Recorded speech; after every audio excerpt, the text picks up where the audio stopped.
BruceGas with you here, man. I'm in the middle of a heavyweight fight right now. Man, this is Filip Hrgovic, David Adeleye. I just saw the round of the year. I mean, this is an amazing back and forth heavyweight fight. Adeleye was down. He got up. Hrgovic, first of all, he's got his right eye is split open, man. His from his eyelid on down, it's a mess. He's been like that since the first round or the second round. And dude, he's getting bombed off the head with left hooks, overhand rights. This is heavyweight fight of I mean, this is why I love heavyweight boxing. I couldn't have come on at a better time. If there's anybody out there watching this, man, you are witnessing one of the reasons I fell in love with boxing. And man, right now they're in the 9th round, and it's a good thing for both of these guys. It's only a 10-rounder. I believe it's for some kind of a WBO gold title. I don't know, but it looks like we got action going on here, man. And it's we're in Riyadh. We're in the 9th round, and both of these guys, neither one of these guys want to lose this fight. It's wide open. Hrgovic's got a huge lead on paper, but his right eye is split. The eyelid is split. I can't believe that he's gotten this far. He's using his superior reach and his height, bombing Adeleye from the outside. Adeleye does not want to lose. He's shaking off those punches. He just got hit with a beautiful right hand to the jaw. Overhand right, left hook. I mean, these guys are throwing everything but the kitchen sink right now. This is just an amazing contest that we're being rewarded with over here on a Saturday afternoon Riyadh card. And man, I couldn't sit still. I hope there's other people out there that are enjoying this Saturday afternoon card. And man, like I said, we're in the 9th round, minute and 40 seconds left to go. Adeleye still looks like he got a little movement, a little step, and Hrgovic, surprisingly, man, he didn't look like he was really tight and in super good condition, but he's hanging tough, man. And with that, with the blood, with the split left eyelid, the split right eyelid. I'm sorry, he's been catching that left hook, and it happened with a jab earlier in the fight. He just kind of walked into it, and it's amazing that he's still in this fight. So if anybody is enjoying this fight, man, you're enjoying a good one. Saturday afternoon in Riyadh. We got a full card of good stuff coming on.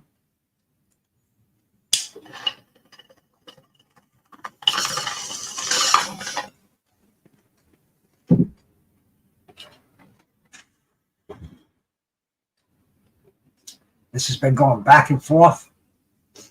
Hrgovic is no doubt in the lead, but it's not an easy fight for him. And he looked like he was going to go down in that last round. Adeleye was unloading with a barrage, throwing a straight right hand. Hey, D1, salute my brother. How we doing, my man? This is action going on right here, my brother. This is why I love heavyweight boxing, man. Oh, Hrgovic trying to drop that big right hand. He's already put him down once. They're in a clinch. I mean, this is just some classic stuff over here. I can't believe they got that cut the strap to stop either. The Bud Files, thank you for stopping by. Appreciate it. That's the end of the round, and this fight's still going on. Yeah, I thought that was going to be like a Tyson Fury kind of a cut, but he's got a great cut man in that corner. Got that blood to stop. I thought the doctor was going to stop it. I thought he was going to say maybe one more round, but it hasn't even been a factor in this fight. Amazing. They're throwing Hrgovic, throwing that overhand right on the inside, buckling the legs of Adeleye, but he didn't go down. Oh no, that was the round before when he did go down. But he's coming back with those left hooks. I think he throws about a dozen of them, man. Right hand, left hooks, moving his head in there. Because earlier this fight was only a drop of blood away from being stopped.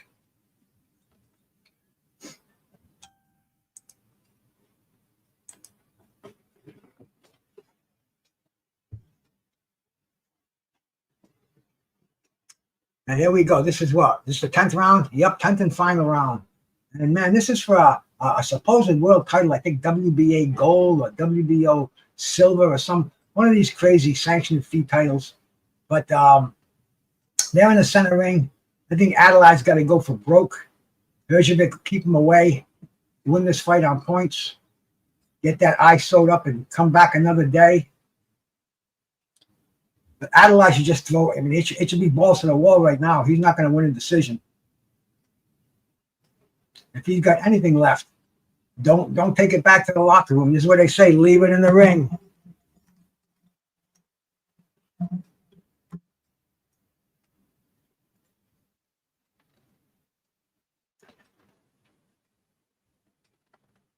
Hrgovic trying to move it. Oh, nice counter off that rope.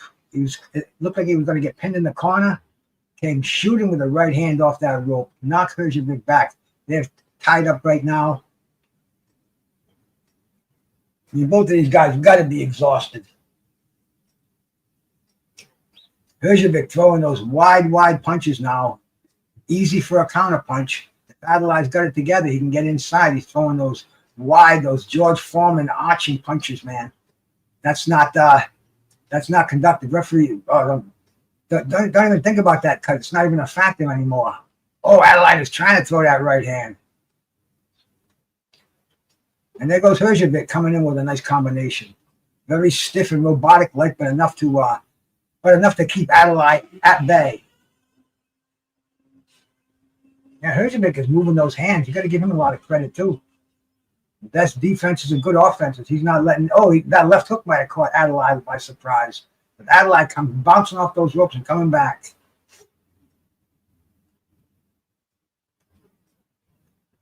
Again, referee splits him apart. Boom. Right hand by Hrgovic. Oh, he's trying to throw that left hook counter. Almost caught him.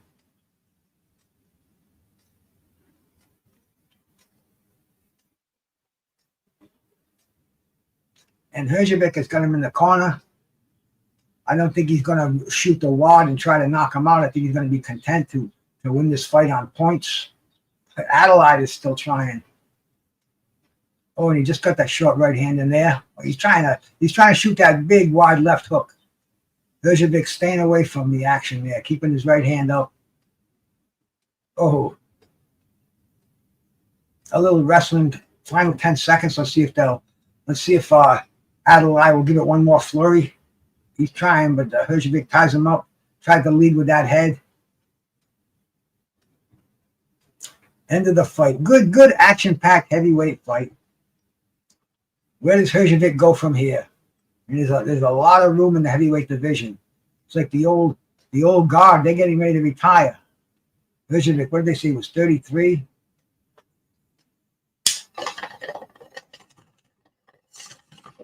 This is true professional boxing. You try to kill a man for 30 minutes and then you go and you hug him like he's your brother. This is the sport that I love.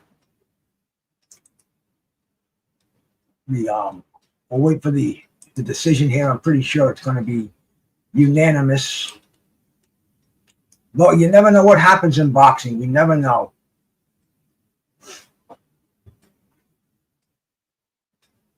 Hrgovic getting his congratulations in his corner.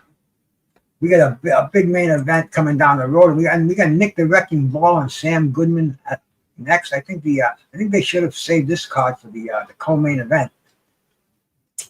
You know, we saw Raymond Ford and Abraham Nova. Good little go between with those two cats.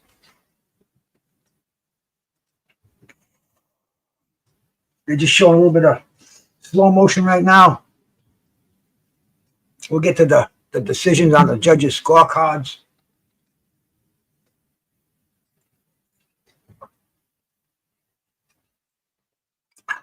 And I picked up a new little leafy friend today. Made a little trade for me and a friend of mine who's a grower. Something I think he calls it ice cream cake generation 2. And there's nothing like a variety of life to enjoy with this with the afternoon boxing, man. I got a thing for this afternoon boxing. I was going to go to a concert in town here. There's the next town over. They call it the annual folk festival. It's, rock band and stuff. Pretty good local, professional local Rhode Island musicians. But boxing wins. Boxing overrules it. Here's the scorecard. See if I can get a little.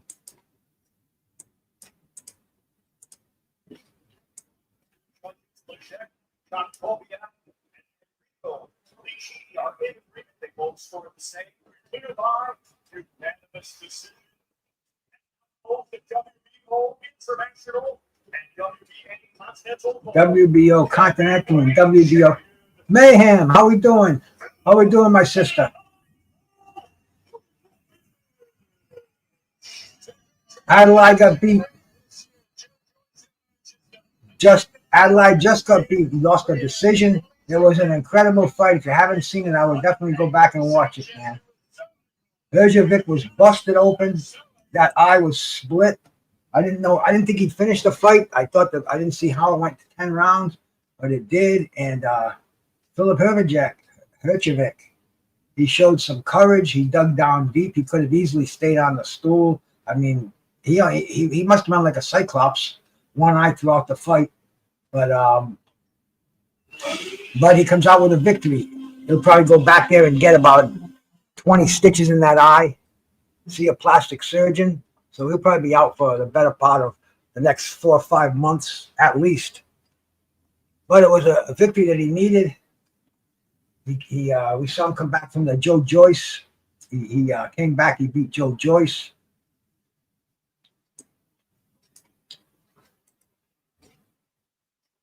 And I mean, Filip Hrgovic isn't getting any younger either. He needs to start to make his mark in the game. You know, he didn't come out victorious when he fought Dubois.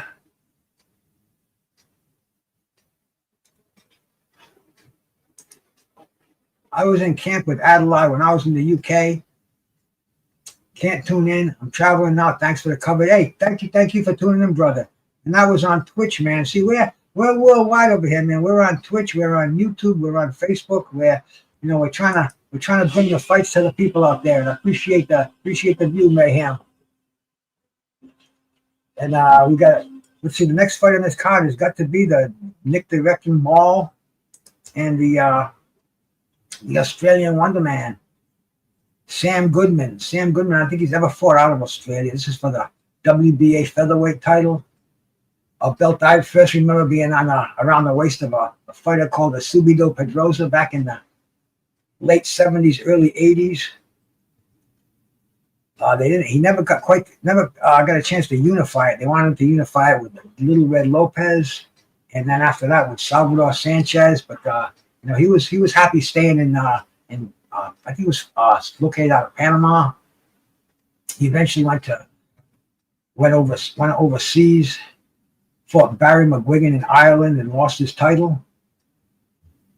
But that's the great featherweight division. There's been some amazing fighters in that division, and they're showing some replays of the Hrgovic and Adeleye fight. And man, Adeleye, he lost nothing in defeat here. He's going to get called back. Turki Al-Sheikh, I'm pretty sure he liked what he saw. This heavyweight division, man, there's a lot of great fighters in the heavyweight division. Let's see him start mixing it up, man. This is my division. This is the division that I was weaned on. I cut my teeth on in boxing. You know, my last hero in boxing, Muhammad Ali. There goes Hrgovic. Welcome back to the dressing room. And I'll tell you, whatever cut man he had did a tremendous job on that eye. No, I appreciate that, brother. Mayhem is his name is Timothy Moden, heavyweight. See if we can let's see if I can check that right out in here, man. We got our Google in front of us.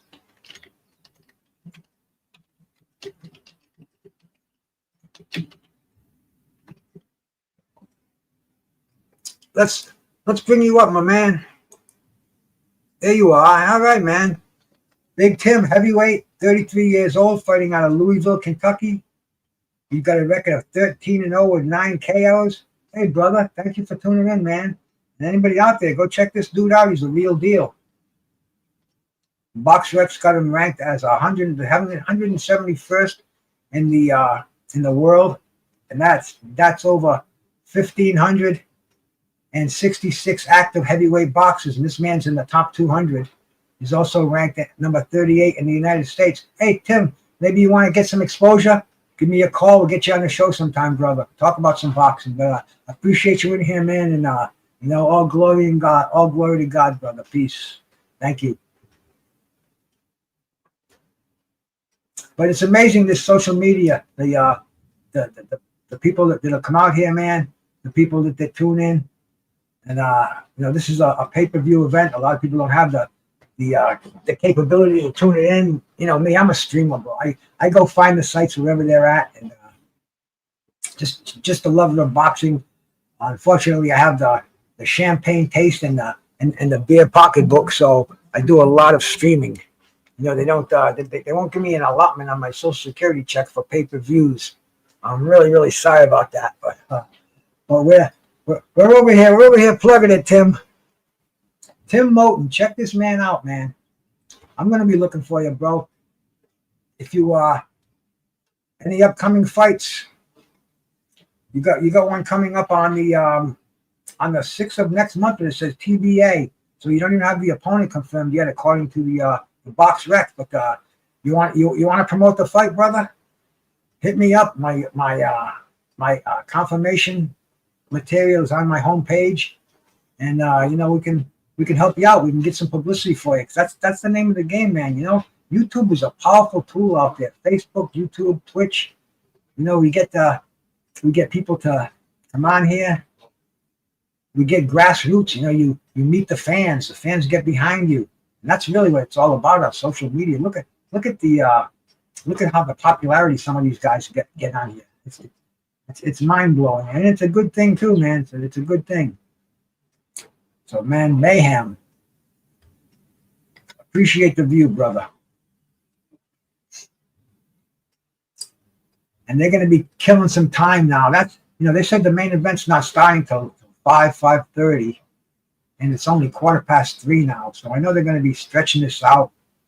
Maybe Turkey out. She's going to be having some giveaways. Well, we got a lot happening in the boxing scene. Let's take a quick gander of what's coming up.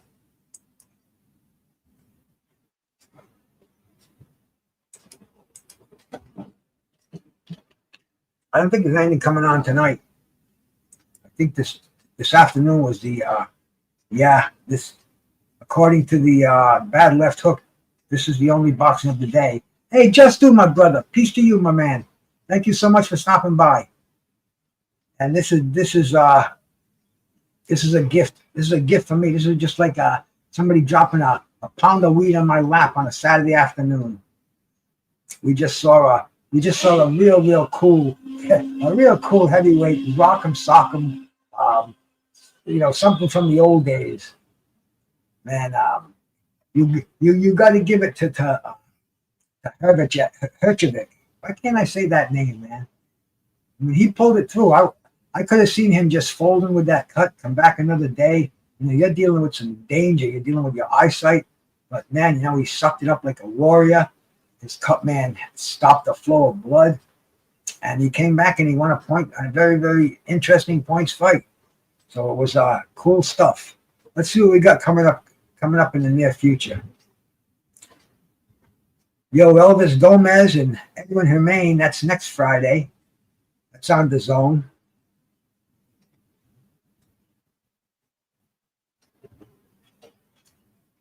And on Saturday we got more action. I guess this is a two-nighter in Orlando, Florida. A whole weekend of boxing. Yanka Rivera and Angelino Cordova flyweights on the following night. Yoenis Tellez, Abbas Baru. A lot of these names I can't pronounce. I've never seen them, but this is live boxing. Jermaine Ortiz and Steve Claggett. That's way down on the card, but these are two fighters we all know.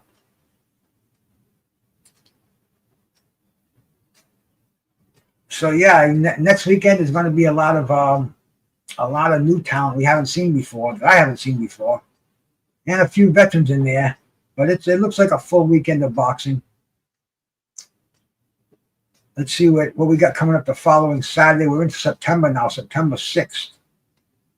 Man, does time fly. See, so many of these names of fighters that I don't know. And I know on the weekend, man, September 13th, we got the fight Bud and Canelo that everybody wants to see. But there was supposed to be a fight on 9/11. My buddy Mike the Bounty Hunter was supposed to be was a replacement and taking on Big Baby Miller, and that would have been a great fight. But Don King came into the scene. Don King,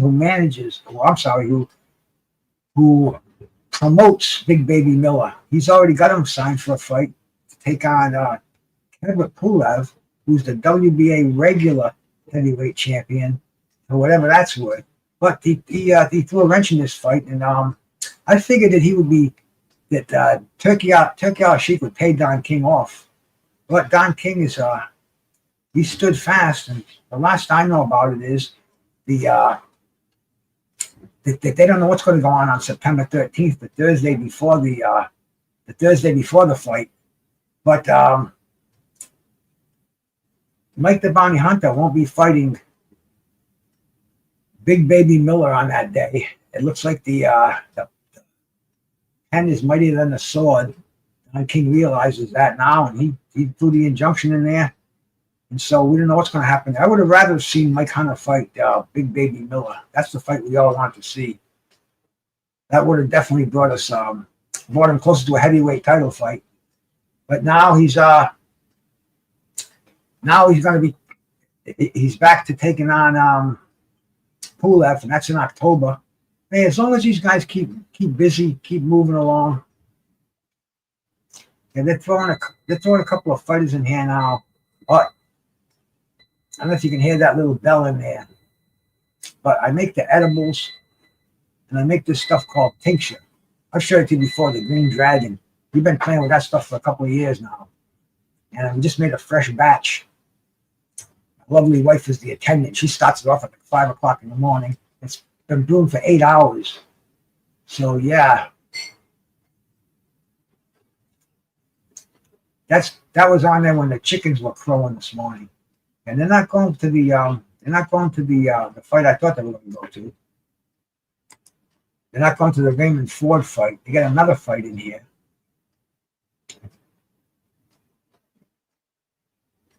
This is Kwasi Ashford. Super feather. Let's and forgive me for butchering these names. He's fighting right now. He is a super featherweight. He's ranked in the top 300. He's out of Great Britain, 13-3. He's definitely brought in there as the B side for Hateo Tatsumi. Actually, they're fighting at lightweight now, super lightweight. Yeah, 132 pounds. I'm sorry, super featherweight, but not quite lightweight, but super featherweight.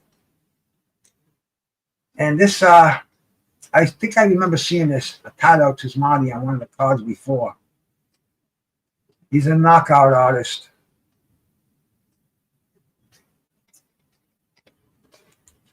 Seven 7-0 with 4 knockouts. And he's already ranked number 25 in the world according to the algorithm on BoxRec. In the super featherweight division. Super featherweight junior light. Hey, Nick M, bro. Salute, man. Nick M's Classic Boxing Channel. Anybody out there who's not subbed to Nick M's Classic Boxing Channel, you want to see some good fights, man. I mean, this is like finding your granddaddy's collection of VCRs in the closet. You go to Nick M's Boxing Channel. He's got them. He's got the latest versions, the cleanest ones you can find, and great stuff, man. So shout out to my brother Nick M's Classic Boxing Channel, man. Thanks for stopping in, Nick. Nick, who do you got in the main event? You think Dillian Whyte might be able to pull one out of the past, or you think Youth is gonna win, man? What do you think? Hey, Technique Bro, salute, man. Thank you so much for stopping by. We got him from the other side of the pond over here today, man. I'm loving it, bro. And you guys, it's just about getting ready for the evening to set in. Who will win?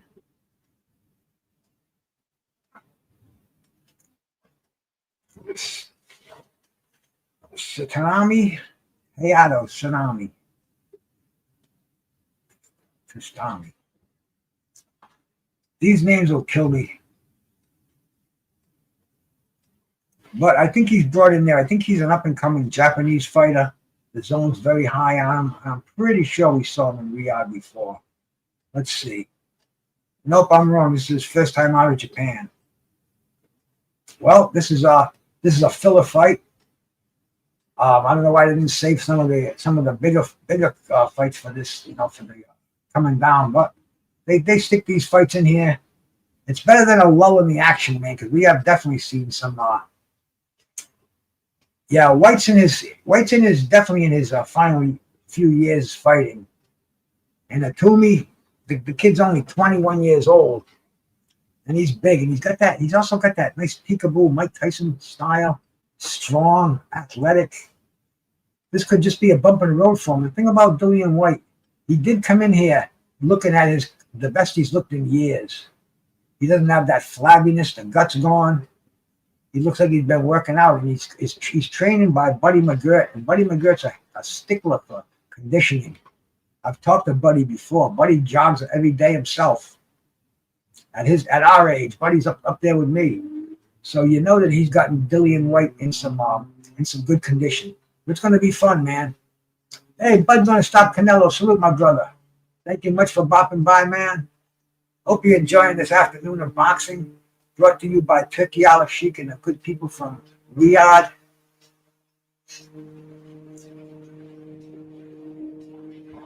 I don't know who that referee is. Lezanek, Janakalaki. See, I shouldn't even touch those names. I mean, there's really no chance. I'm 1 in 100 million YouTube channels. They're not gonna be checking out over here. But if they do,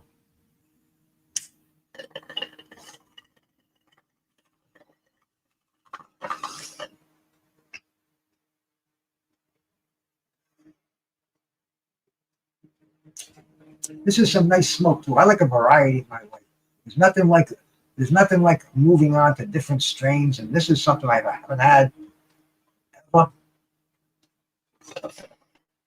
Grown by a friend. And as a matter of fact, I got a new phone today. I bought it through the mail. It was a cake from Walmart, and I got the Obama phone. I could never enough pictures on there. Every time I try to do a short, it tells me I don't have enough memory in there. So I finally broke down, and for the first time in over 10 years, I bought a real phone. And they said they couldn't put my Obama card in there. The guy at the phone store. I'm like, oh shit! But I got a guy who's the best. This guy could teach the guy at the phone store lessons on how to get a phone going. Anyway, he come down, he got my phone going nicely, everything I want on it. And not only that, but we're also fellow herbal enthusiasts. And he's a great grower. He brought me down a nice strain that he's growing. We made a little exchange. And yeah, baby. Now we're enjoying it now, kicking back on a Saturday afternoon. It's a beautiful day out there on the bay. I got all kind of boats floating by in front of me today. No, it's not an iPhone. It's still it's an Android, but it's got a ton of memory in it. It does everything I need it to do. It's a Motorola, eh? This bad boy right here, and it's an improvement from my old one. I mean, I had a car drive through my house a month ago, and I couldn't even go out there and take a picture of it because there was no memory in my phone. So I had to break down. I've never been big on the iPhones and stuff. I do all my internet stuff on here, but You know, every day the music. I got to put the earbuds in, put the tunes on. You know, go for strolls. I walk a lot. I probably walk like almost 3 miles every day at least. And I got to have the tunes on. And then, you know, I like to do the shorts on my phone and then put them on my YouTube channel. But lately I can't do it because I don't have any memory in my phone. Yeah, there's birds out there. I'm blessed down here. I got all kind of wild creatures in here. My wife feeds the pigeon, the squirrels and the crows and the bluebirds in front of the house. These two guys are, I don't know. It's kind of a letdown for me. But let me bring up my yard. I can even show it to you.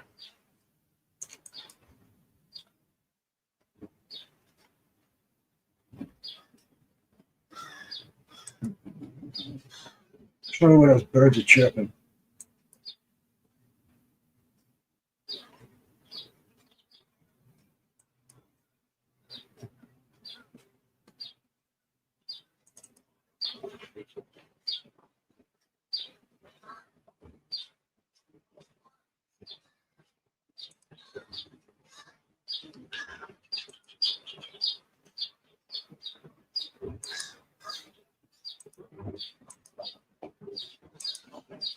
See, there's where those birds are chirping. That's on the side of my house right there.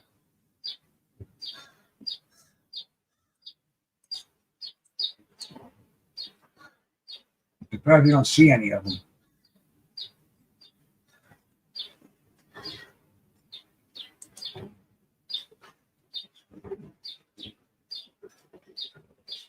And that's the front. There's a squirrel. Hey, little bastard. Hey, I told you they're out there, man. I tell you them little suckers are out there. My wife feeds them on the side. But they're freaking. Let me see if I can find them on the side up. I bet she's over there. I bet she's over there waiting for me. Because I feed them too. So that's in front of the house right there. That's the bay.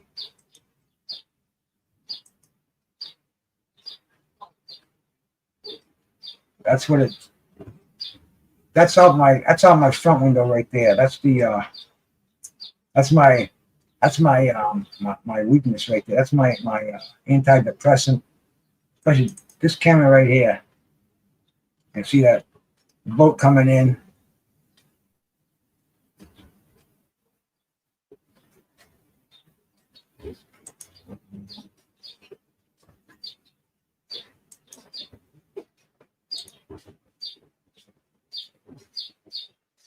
I thought I would see some kind of I thought we'd see one of the squirrels out there.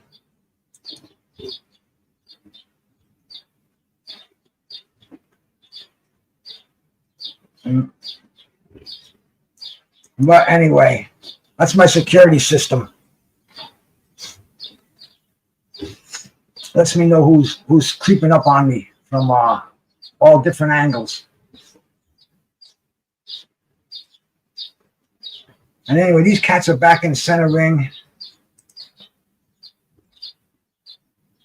I haven't been paying attention to this fight because it's filler. And you know, sometimes I get just so much boxing that my brain can't pay attention to it anymore. Well, look what's see. We get these crows that come around here. Check these bastards out.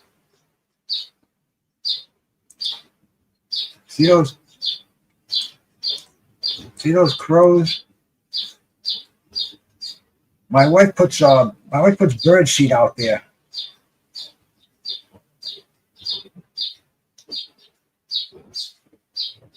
And we get those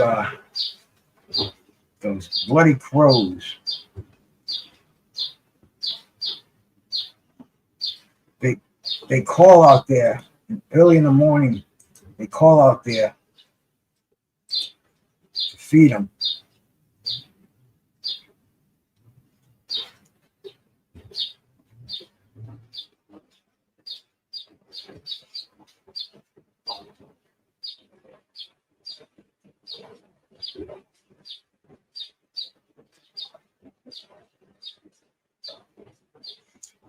But sometimes I think we're crazy. We buy a 4-pound bag of peanuts like every other day for these guys. My wife buys the bird seed. She's got the freaking bird feeder out there. And those are crows, man. There's a cornfield, a couple of lots down. The guy's got a little cannon in there to scare them away. But yeah, look at them bastards. They'll be fighting each other.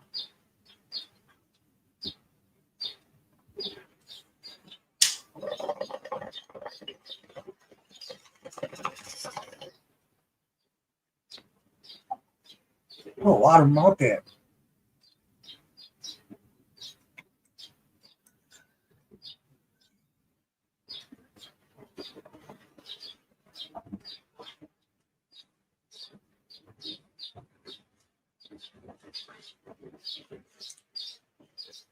This is like that movie, The Birds.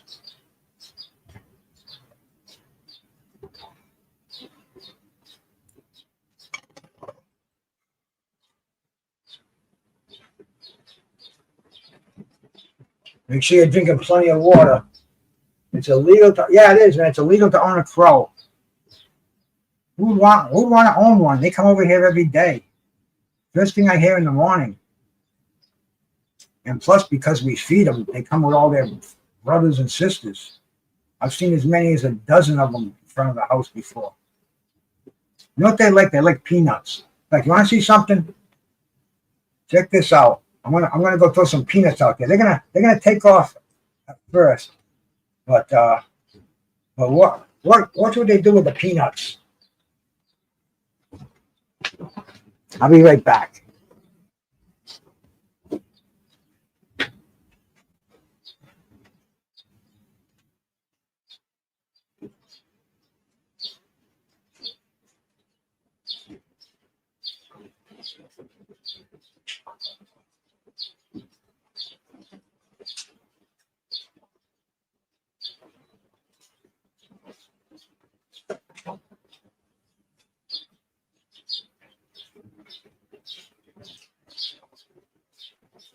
Yeah, they'll come back. I threw the peanuts out there, and they love those peanuts.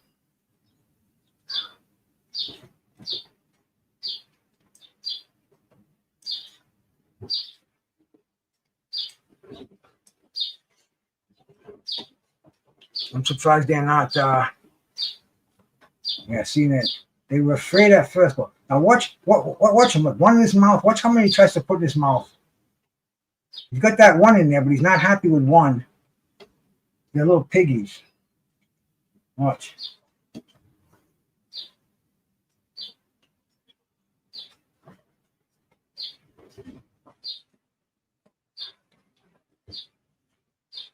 They already. I threw a whole handful, and the bastards already grabbed them all. Wow, they're vicious.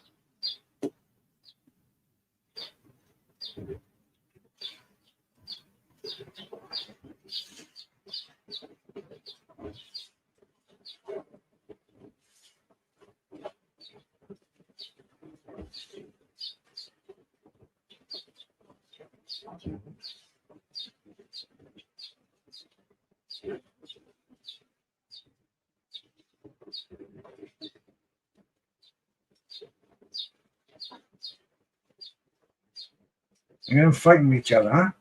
They're vicious. Yeah.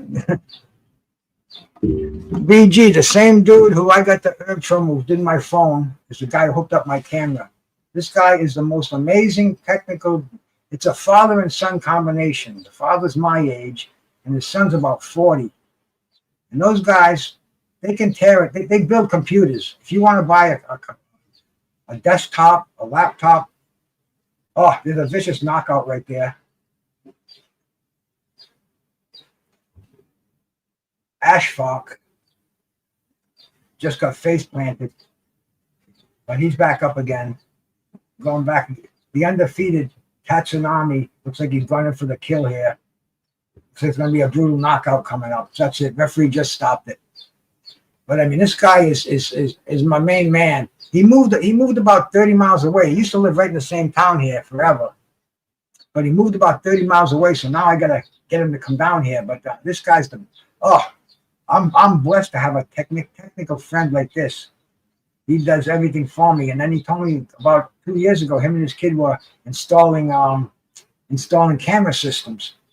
And I said, really? How much? Gave me a price I couldn't refuse. He came down, he hooked up 5 cameras for me. I sit behind I can do it on my phone, on my tabletop, my desktop, whatever. I got the security, the fund to do that. And it's crazy. I had a car accident. A car drove through my fence a couple of weeks ago, and I caught it on a security camera. The guy tried to take off. We got the security camera got him. That's the thing about today. In this life, man, you gotta assume everything you do is being filmed. You're on video. Back in the day, people would key your car or something like that. They were pissed at you. They'd fucking do things that you get away with. They'd let the air out of your tires, fucking stupid shit like that. But now, you never know. There might be a camera, or the guy across the street's got a ring camera. All kind of things going on. So, make sure you're not picking your nose in public, scratching your ass in public. You don't want to be doing things like that, unless you don't give a fuck. Then.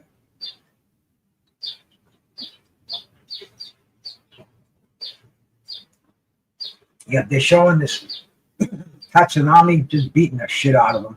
He stops the fight. That was a good feeling. Now we're going to get to see Nick the Wrecking Ball. Yep, all those crows went bye-bye. So, bye-bye. Yep, ring bell cameras, man, they're everywhere. Assume that you're being filmed. If you're not, then you're in the minority. But getting ready now I think we're going to probably see the Nick Ball fight. Escape that. Close that. Sam Goodman. He's undefeated out of Australia. I've heard of him, and I think I've seen him. I think we've seen him on the cards where, like when Devin Haney went over there and fought Cambosos, and maybe the Joey Spencer and the Tim Tszyu card. Yeah. Hey, he got a call on a chance on the biggest shot in his life. He's a local. You can't call the guy trash technique. He's probably crying inside. He did something you'll never do, brother. Something I'll never do. You made the big stage. He went out like a man. And this kid that he's fighting looks like he's Japan's got he's got a very, very big boxing project. They just lost 2 fighters. Hey man, we're getting bombarded with the bots to try to sell the fight. When you get those, they count as views, and they also go to show you that you're in the algorithm. So people that are interested in this fight, they may be coming by, checking out your channel, giving you a thumbs up, a thumbs down, maybe saying you fucking moron, what are you doing on here? Taking up bandwidth. But either way, where's my lighter? Yeah,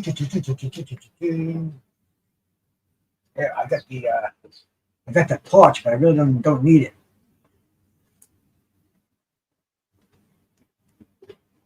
Okay, we don't need a lot of these. Got a ton of windows open here. And close a bunch of these here.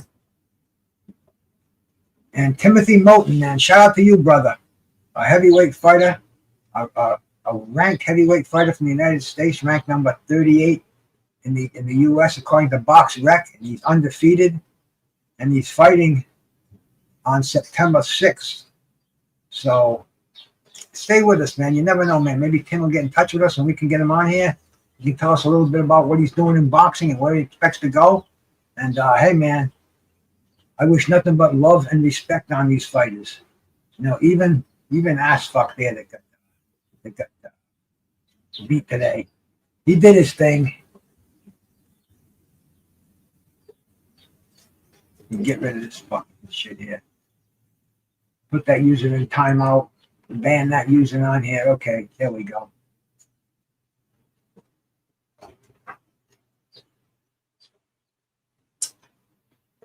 Let's see. The next fight coming up is going to be, man, Sam Goodman and Nick Ball. Nick Ball is exciting. You know, some people say, he's just a brawler, no style, just comes in throwing punches, man. When him and Raymond Ford fought, that was an incredible fight. This kid is he's like a little Mike Tyson. That's why they call him the Wrecking Ball. Well, I'm expecting an interesting scrap. And this is for the WBA featherweight. I just talked about that earlier, man. A prestigious title. It was won by some of the greats in the world of boxing. We can Subito Pedrosa, Ray Boom Boom Mancini. Oh, I got a clean bond coming. I don't know if he was thanks, Toots. You're welcome. Nothing like having in a good mood, making it. Yeah. Nice, clean, almost sterile, if you will. But what was I saying? My fragile mind just got sidestepped here, and I lost my train of thought. It always comes back, but just for a flash second, I lost. Oh yeah, the WBA featherweight title. Nick Ball's the belt that Nick Ball holds. Like I said, man, that had some great champions. In fact, let's take a look at that. Take a look at that belt.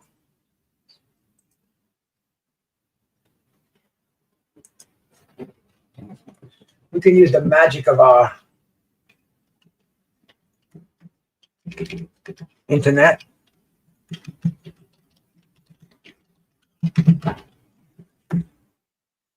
The list of the WBA lightweight champions. And I will see when I... No, that's heavyweights. What the hell's heavyweights in here? We wanted lightweights. Okay, better scroll way down the list.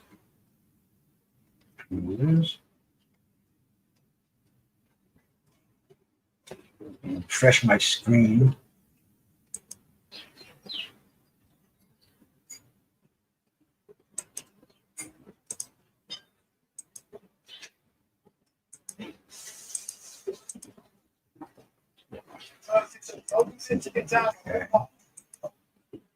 Just the screen went on. I had to fix it. But look, we're gonna go look at the WBA list of their lightweight titles. WBA has been around for a long time. That's why I'm scrolling down. A long way to scroll here. I'm still at the middleweights. The junior middleweights, as they called it back in the day. And welterweights, the junior lightweights, super lightweights, and down to that famous. Oh, we got to go to featherweights. We got to cruise way down here.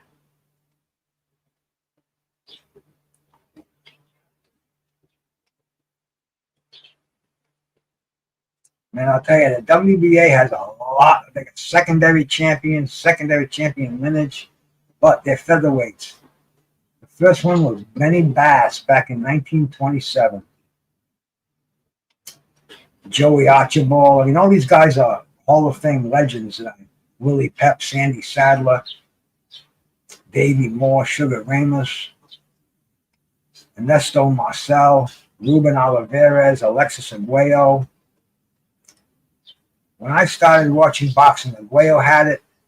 Subito Pedrosa eventually got it. Barry McGuigan won it from Pedrosa, who lost it to Stevie Cruz. Let's see here. Freddie Norwood, he was they called him the little haggler. Derek Smoke Gaynor held the belt. Juan Manuel Marquez. Chris John. I mean, this is a prestigious title. Leo Santa Cruz, Carl Frampton. But this is the belt that's on the line tonight. Henry Armstrong is a former wearer of this belt. So this is definitely not a not a minor title. And that's one thing you must say about Turki Al-Sheikh. He puts out some amazing talent on his cards. I mean, how many title fights are on this card?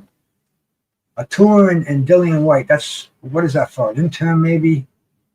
I don't know, maybe some crazy. Or is it are they fighting 10 rounds? I don't even know right now. We'll see if there's any belts on the line for this one. Let's see.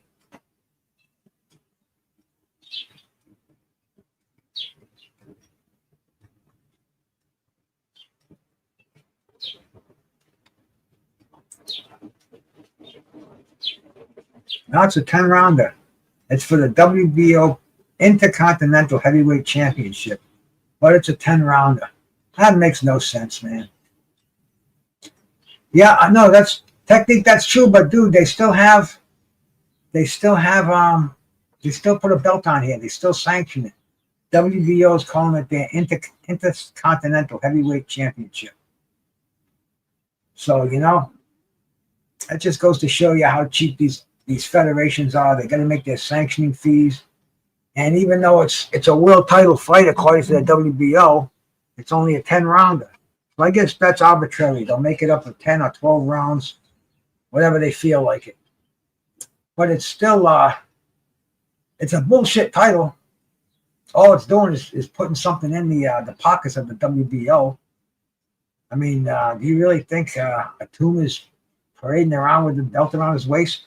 Dillian Whyte, I think he had the WBC interim when he fought Povetkin, but then he lost that one. Didn't Dillian Whyte fight Tyson Fury? I'm pretty sure he got knocked out by Tyson Fury. Yeah, he got knocked out in 2022, 6-round TKO. So I mean, he's definitely got the more polished fighters under his belt. But the Povetkin was for a WBC interim title.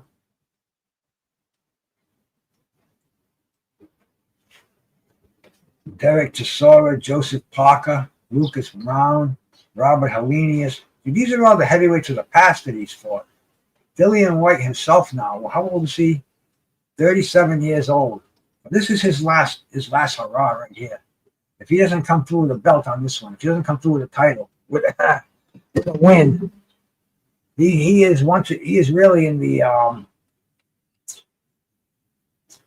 in that group of gatekeepers. We will take another bite of this this ice cream cake 2.0, because I think he kind of clones the same plant and just keeps growing them. It's cured, but it's still still moist. You know how they get to they're Ball and Goodman, they're getting ready to make their ring walks.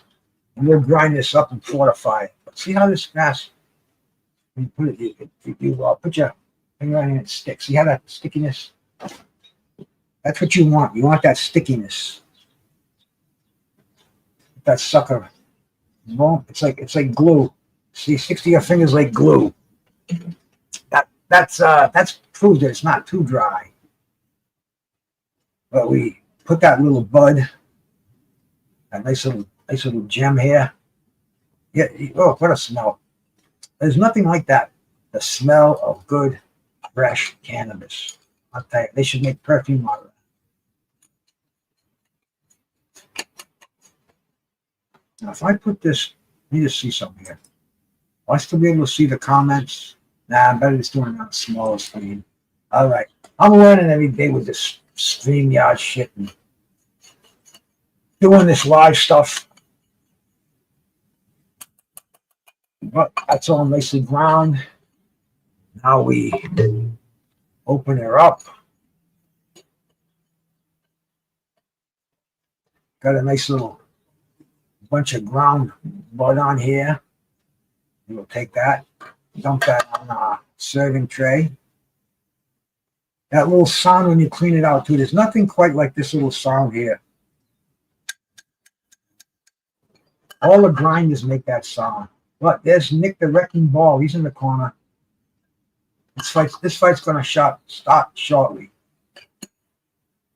the thing we do not know too much about Sam Goodman. Like I said, I saw him on one of those Australian cards. You know, he was on the undercard. Let's see if we can look at some of his opponents and see if any of them ring a bell.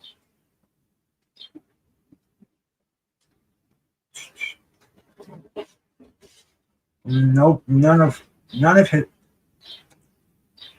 Rashid Alim. That kind of rings a bell a little bit. That was on 2023. TJ Denny at the Olympic Park Auditorium in Sydney. See, that's probably on the Devin Haney in 2023. That's probably the Devin Haney rematch. A world-class Australian fighter. How is he going to do on the big stage here against the Wrecking Ball? What we should do? We should put up a poll for the main event.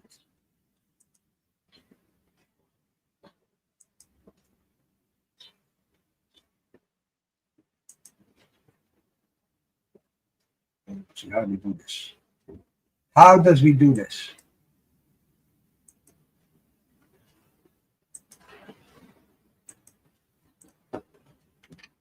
Who wins?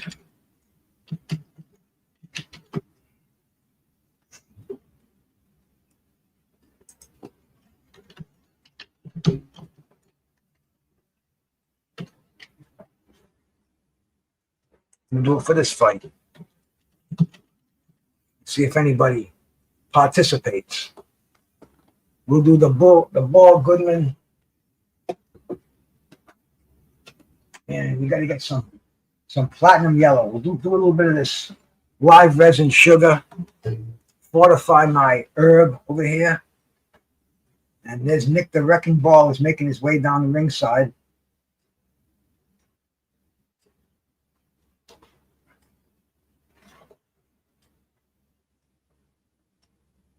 Fortifying that herb. Where are the ladies from the tea sector? How come they don't come here and get educated on boxing? I try to tell them all the time. I'll do nice easy trivia contests for them. Smoke some nice herb over here. Watch some good high quality boxing with an educated, neutral point of view. Where are you going to get that on the internet? Come on. Even some of my most die-hard friends out here are fanboys. Oh, this is breaking up. This live resin sugar is just meant. It doesn't break up quite as good as the crumble, but when you massage it into this plate of ground up bud that I have, you can't get a much more potent flour than that. And this is what we do to enjoy this fight. Nick the Wrecking Ball 28 to 26, 126 to 125.1. Goodman's a little bit taller. Reach advantage is fairly close. Goodman's got a slight 4.5 inch reach advantage and a 1.5 inch. I'm sorry, 4.5 inch height advantage and an 1.5 inch in reach advantage. So let's see if Nick the Wrecking Ball is going to get wrecked over here, or he's going to do some wrecking or get wrecked. I like Nick Ball. I think he's an action-packed fighter, entertaining from start to finish. Let's see, he could get outboxed. How is this Sammy boy? Sammy's 20-0, 8 knockouts, so he's not necessarily a knockout puncher. He's got a 40% knockout ratio. Most of his fights have gone to the final bell. He's fought a 12-rounder. He's fought 10-rounders. A couple of 12, 3, 4. He's fought 12 rounds 4 times. So conditioning should not be a problem on Sam Goodman. You know, is he going to be able to take the pace of Nick Ball, who's like that's why they call him the Wrecking Ball. He's the same from beginning to end. Itauma White, I got the trolls over here, man. Appreciate you guys. Thank you for the view. But shoe fly. This should be a lot of punches being thrown. non-stop action. Featherweights are one of the most exciting divisions of boxing. They got power and they've got speed. I mean, it's been truly an amazing division in boxing. The great Willie Pep, Sandy Saddler.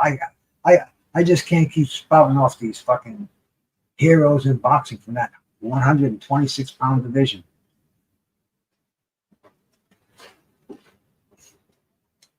Nick Ball getting ready to make his ringside walk. And that classic WBA belt, man, that's like a Tim Witherspoon, my buddy. He was a former WBA heavyweight champ, and he doesn't have his belt. We're trying to get the WBA to give him another one. And anybody out there who's listening to this and has any connection with the WBA, see if they can get it for him. I got to call Dougie Fisher. Dougie's got the connections with the WBA, I'm sure. I wouldn't be surprised if he's at ringside now. But that's the managing editor of Ring Magazine. He's been on the show before. And if anybody can get that information relayed, because Tim does his shows, he's got the WBC belt behind him. Wouldn't it be nice to have that WBA belt there too, just for the sake of the WBA, for their little advertisement for them? I think so.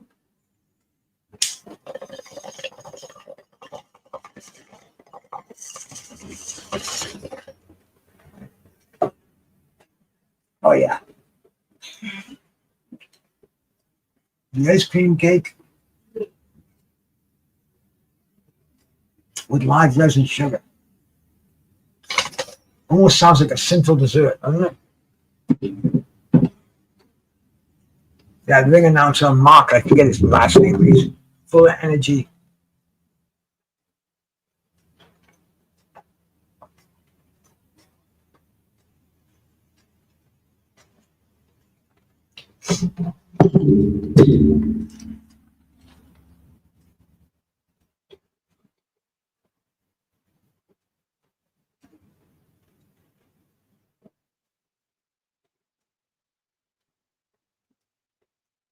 Both of these guys look like they're in tip-top shape. Let's go, Nick Ball. Okay, technique. Both of these guys are from the Queen's colonies out there. We've got Nick Ball from Manchester or from Liverpool. And then Sam Goodman. Where's he from in Australia? Albion Park, New South Wales. I'm sure Carl is like watching this, going crazy, foaming at the mouth. He's definitely a homer for a good reason. Why not, man? If you're gonna cheer for somebody, you might as well cheer for somebody from your hometown.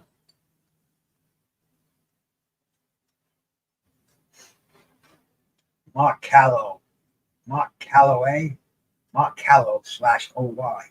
don't know if they just fucked up the printing in that.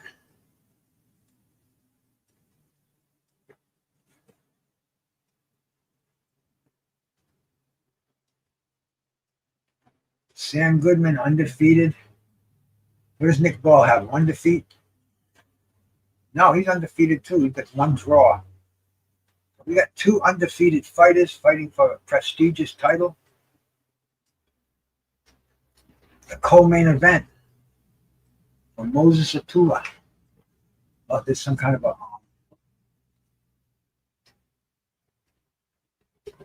some boat going by in the back.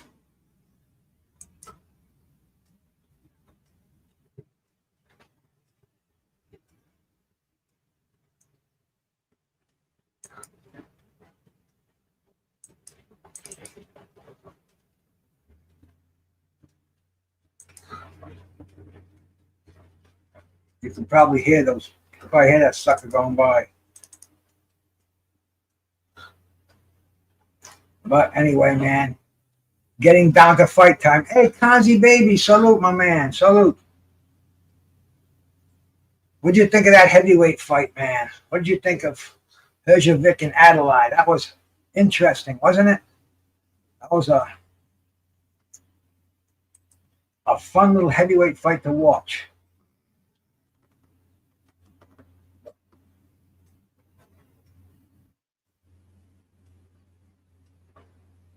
You didn't like that, huh? I thought it was interesting, man. I thought I fucking Christ, that 8th round was like fucking round of the year. Well, I don't know. You generational fighters. What do you want to see? Shakur and Devin in there? Oh, I need a line of crank to watch that.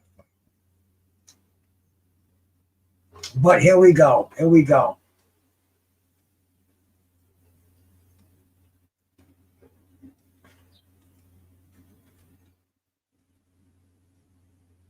Nick Ball already looks like he wants to go down low. Got that high guard. I thought it was, brother. I thought that was an awesome 10 rounds of fucking boxing. That fight could be fought in any era.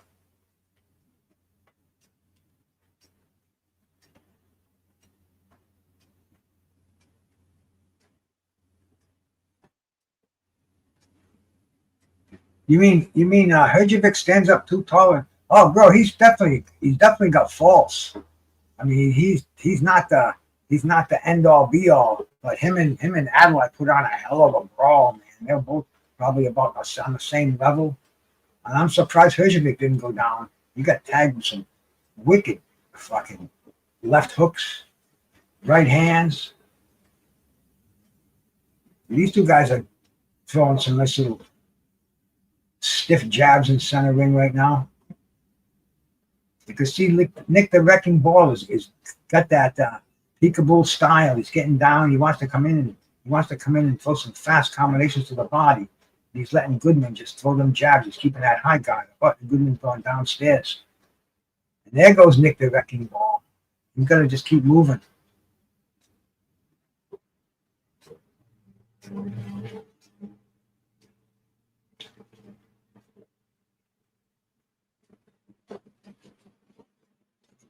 I got a better round.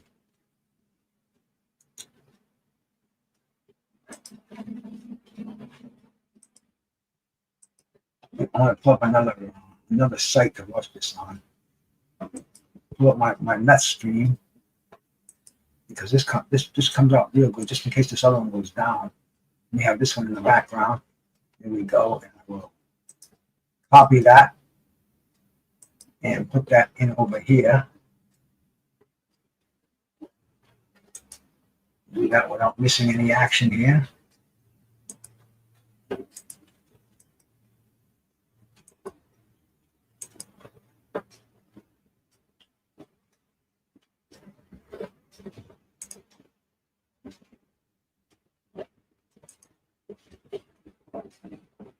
There we go. Perfect.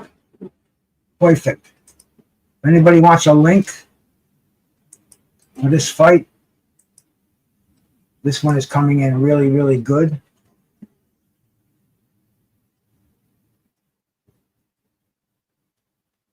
And we're still in the first round. Most of these first rounds are feeling out rounds. Looks like Nick Ball is throwing some serious shots, though. He's throwing those straight punches. End of the first round. Goodman seemed to have the advantage with jabs. But Nick the Wrecking Ball is just waiting to explode on the inside. He's only got one speed.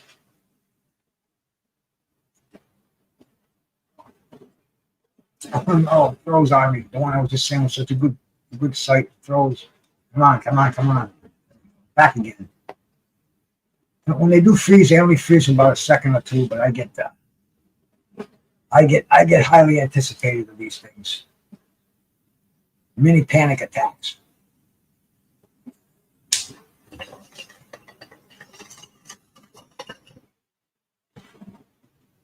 I made some premier edibles a couple of nights ago.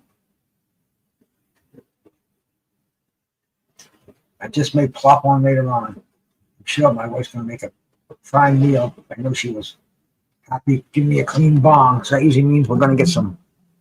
I's going to get some good food coming up later. Don't probably chicken. We eat chicken almost every night in here, but I don't mind. I like chicken. And we're back in the second round of this WBA featherweight title fight. Nick Ball, Sam Goodman.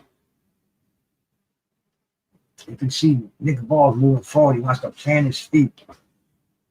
Ball doesn't want to give him a chance to. Ball wants to keep giving him jabs, not giving him a chance to set up. Good shots by Nick Ball, man. I'm telling you, by Goodman. You know, they say that the way to beat Nick Ball is being a boxer. It's Ford. Ray Ford was a real close fight. Some people say Ray Ford should have won the fight, but the judges like that aggressive style.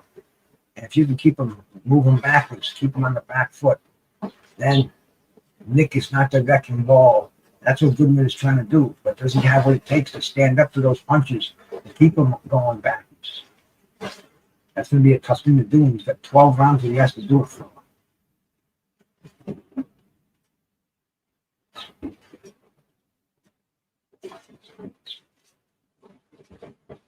Goodman can't slow down. He's got to keep moving. Keep the wrecking ball guessing. Not give him a chance to get inside or set up. And so far, he seems to be doing nicely.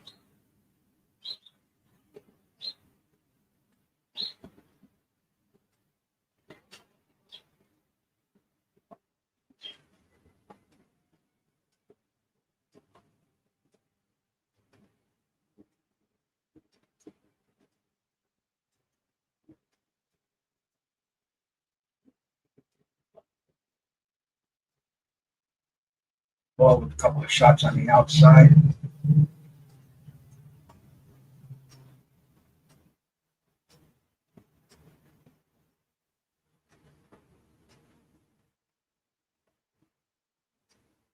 And looks like Goodman's face is already swelling up. I don't know if it's pump, it's blood I see or not.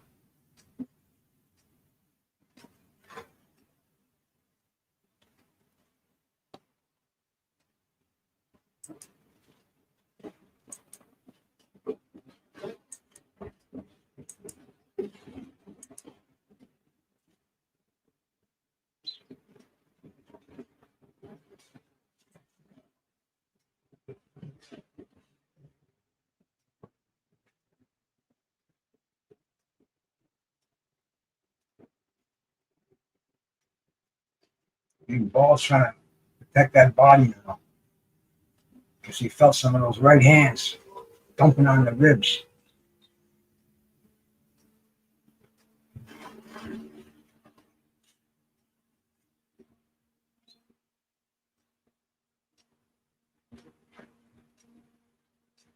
Lawrence Acoli.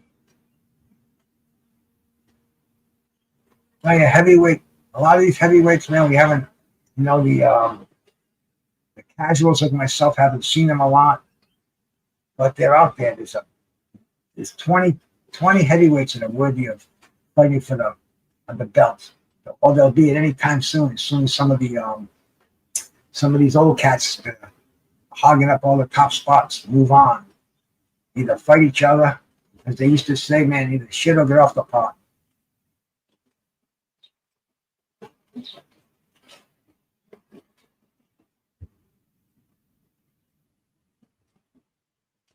There we go for round number 3.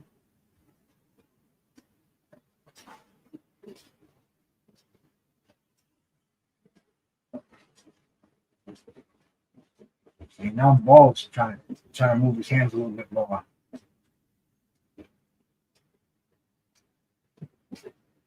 And Goodman keeps popping that jab in his face.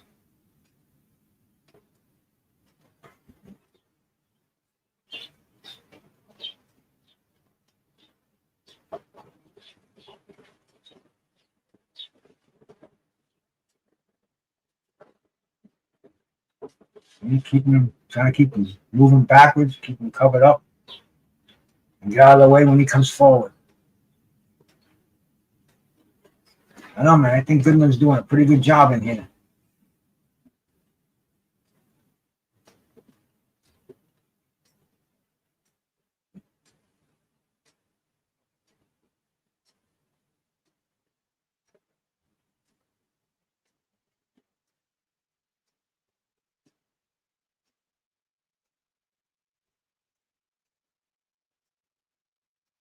Somebody's mouthpiece fell out.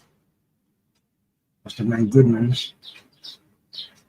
Thing about Ball is he likes to mix it up. He likes rough fights.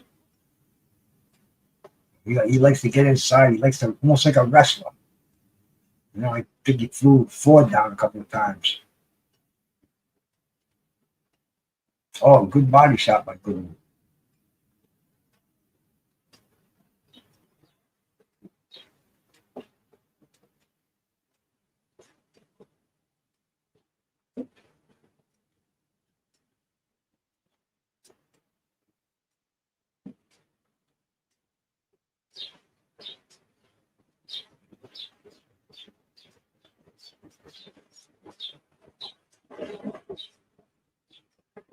Ball's trying to get inside the impregnable defense of Sam Goodman.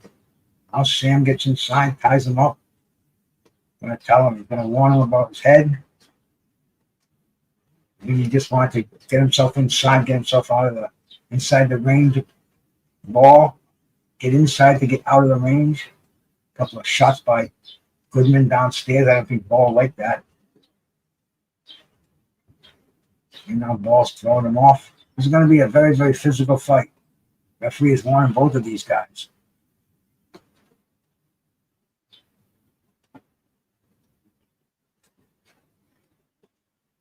Nick Ball trying to cut the ring off. Trying to get Goodman in the corner. Goodman comes out, ties him up.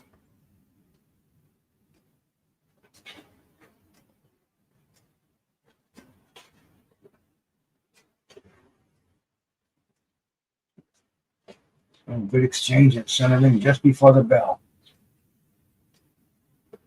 I know Goodman seems to be ahead on us on the rounds, man. And I can't give too much to Nick Ball right now. Goodman seems to be neutralizing that rush, pumping that jab in his face. I don't know how they're seeing it down there, but over here, I'm seeing Sam Goodman doing a pretty good job as the opponent for the WBA Featherweight Championship.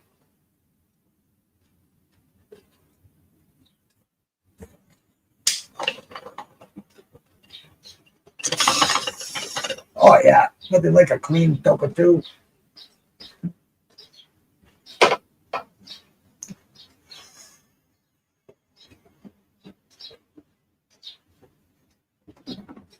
A little blast of ice cold water. And here we go, man. We're in round number 4.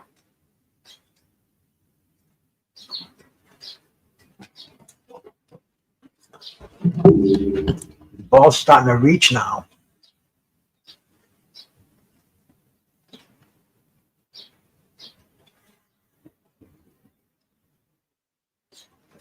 Referees kind of haven't scored like me, man. They're giving the last 2 rounds to Goodman. You know, Nick Ball, he wants to get inside and fight. Goodman wants to keep him off balance on the outside. Nail him with a nice 3-punch combination upstairs. Ball just tried a big overhand right and missed. Goodman's staying out of the range of those punches. And Goodman's putting on a little clinic over here right now. Boom, snaps the head back with that jab. Hits him with a combination.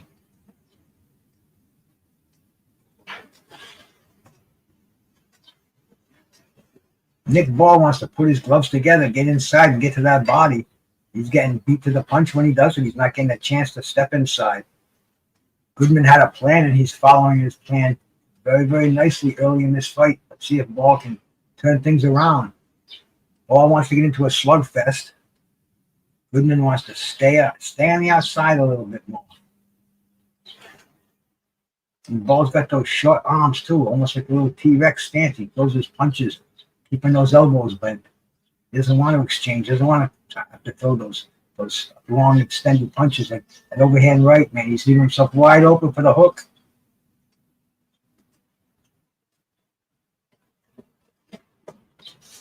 Excuse me.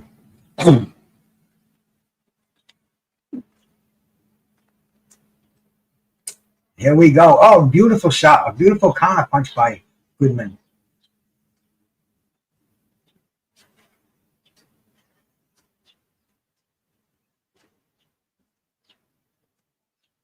He Ball thinks Goodman's going to come in and slug with him, and I don't see that happening.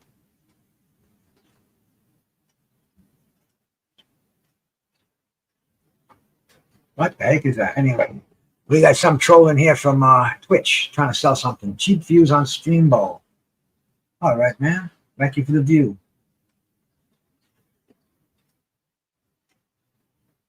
And once again, Nick Ball's looking large and in charge.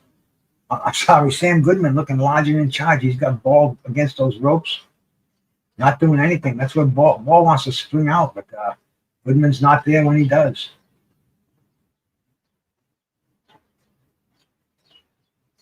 Goodman pumping that jab. There's a couple of shots by Ball on the inside. Goodman goes low, holds on. Round is over.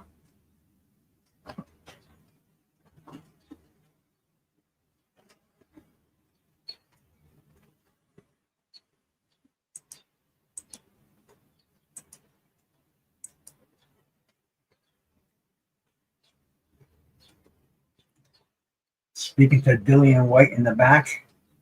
I'm surprised he's not doesn't have his t-shirt off, warming up more. Maybe there's going to be a little bit of lull between the man and thing. Yeah, it's only about 4:30, so there's going to be some time. Although we got a bond burning around our hands right now, man. Nick the Wrecking Ball has got his hands full. Sam Goodman out of Australia, out of South Wales, Australia. My buddy Carl Hansen's watching this fight. And I'm sure he's cheering on Sam Goodman. He's probably got a whole country behind him right now. And here he goes, man, back into the Lions Den. Around number 5.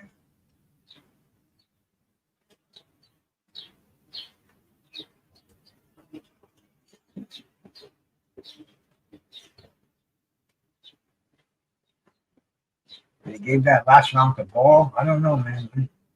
I thought Goodman won it.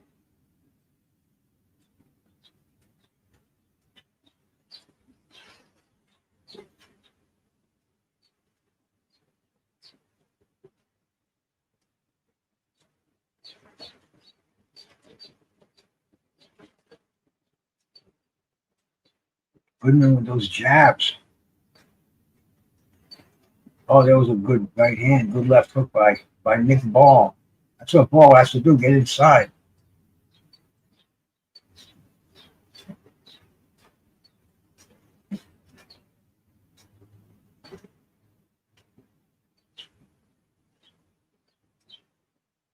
Moving in on the inside. There we go. That's what Nick Ball wants to do. Goodman's not snapping that jab out like he was in the first couple of rounds. He's throwing one at a time. Goodman's getting inside, slipping, and they're exchanging. And Ball's getting the best when he does.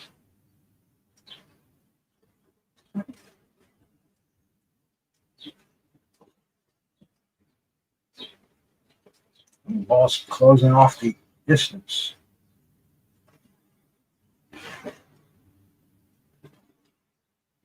Goodman wants to keep outside a little more. Ball wants to keep it close.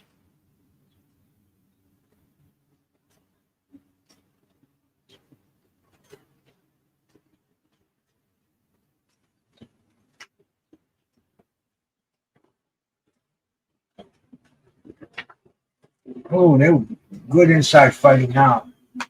This is what Nick Ball wants.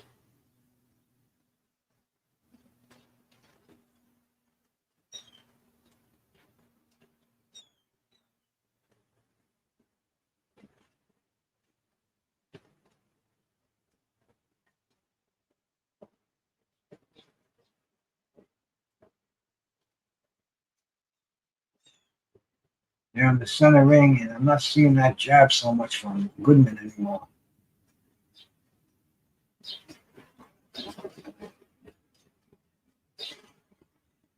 That's an inside shot by Goodman.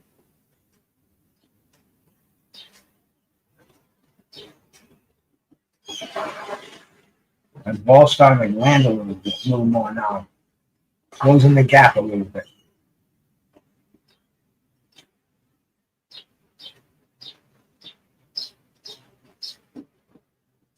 End of the round.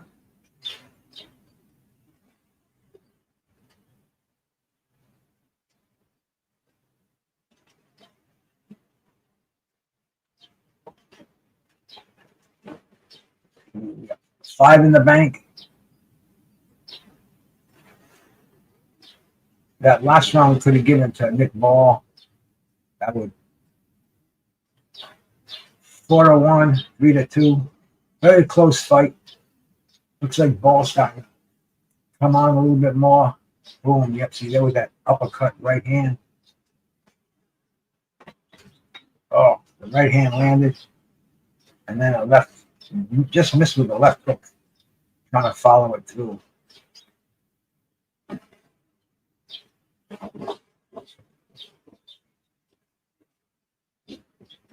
Yep, and it looks like the Wrecking Ball is beginning to get his second win.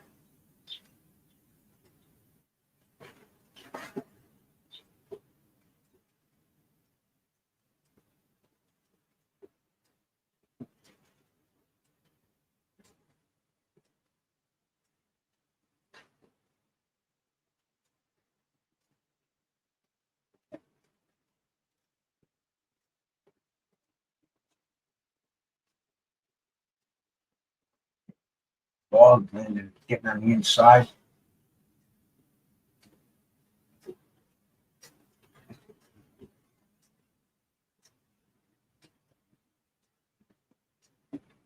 Goodman's got to keep moving those hands. Not a knockout puncher. I think Ball's got a chin. I don't know how many times Ball's been down. How many times Ball's been down? Let's take a look to see.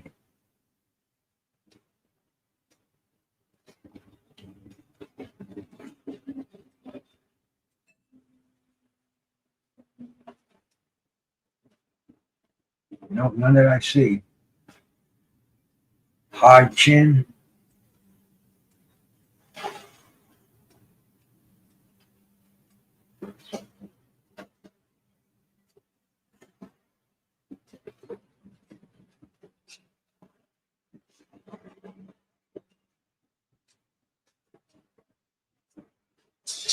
Goodman's outlanding in the number of punches with the jab, but Ball's throwing the hooks. The right crosses doing more damage. Starting to chase Goodman around the ring now. Goodman is now the man on the back foot.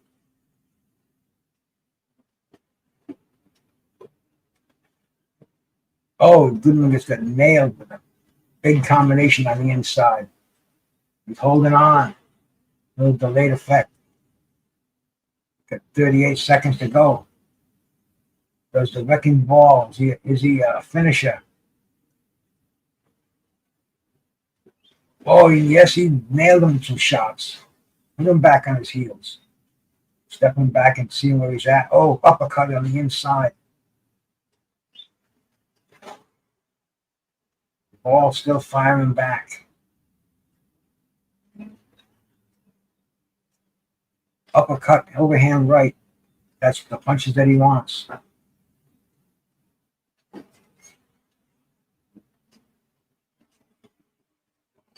Goodman covered up, end of the round. Good round for Nick the Wrecking Ball.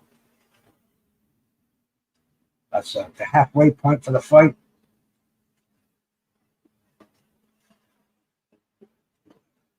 Harlem Eubank. He's the one fighting Connor Ben, huh? One of the Eubank brothers. I never heard of Harlem Eubank.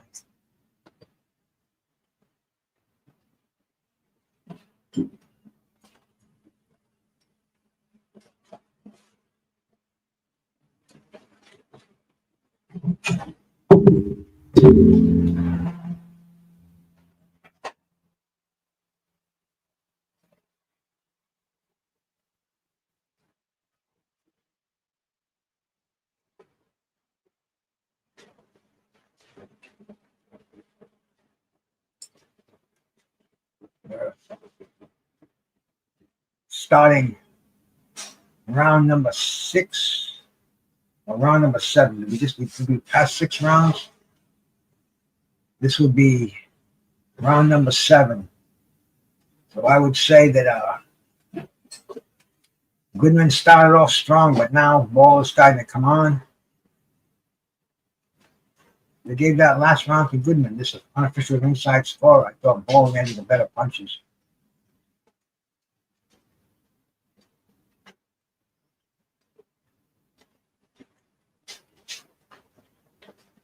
Unofficial ringside score has got it 57-57 after 6 rounds. I got the wrecking ball ahead by 4-2, according to the way I was scoring.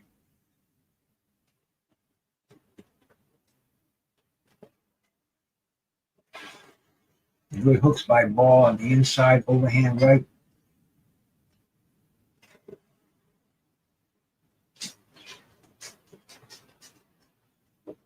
Referee whining about heads on the inside.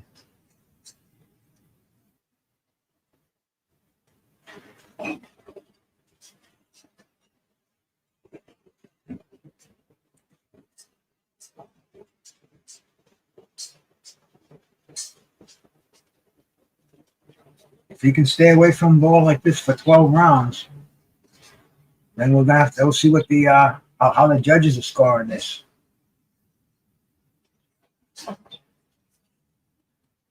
Both of these guys are landing in all the rounds. All been close rounds.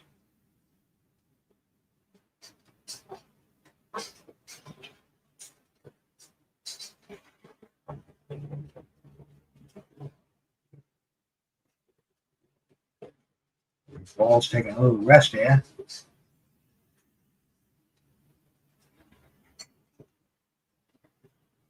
And Goodman just keeps jabbing, keeps putting points on it, adding up points on the judges' scorecard, taking the round.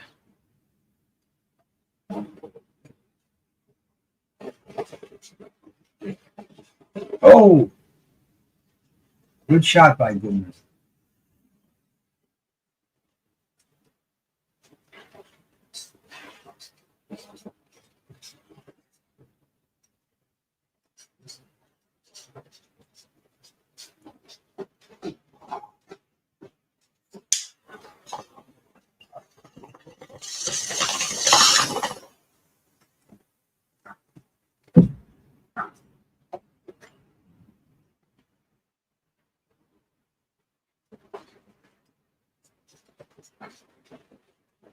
End of the round.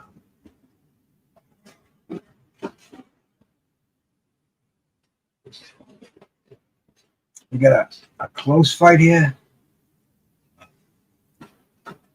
Co-main event. Main event coming up very shortly. And this fight's in.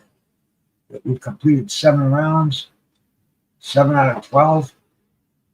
And it's anybody's fight right now.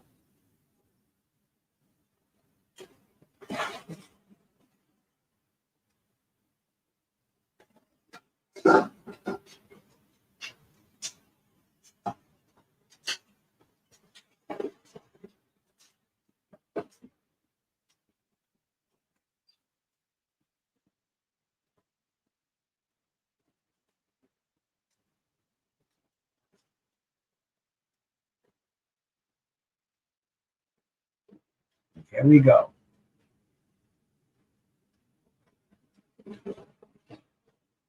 Riyadh season.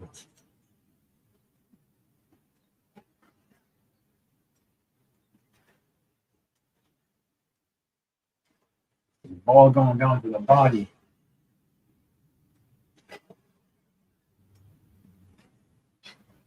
Oh, Goodman. Oh, Goodman backing up.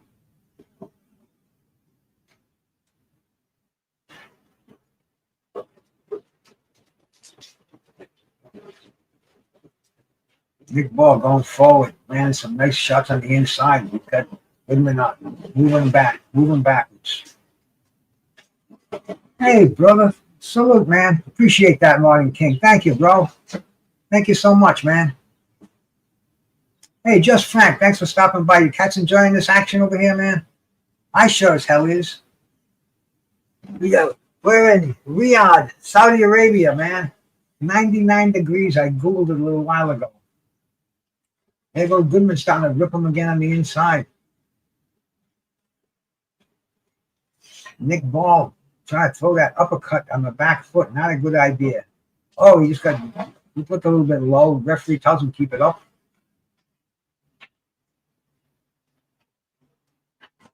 This is a close fight, man, no matter how we look at it. This fight's going to go right down to the wire.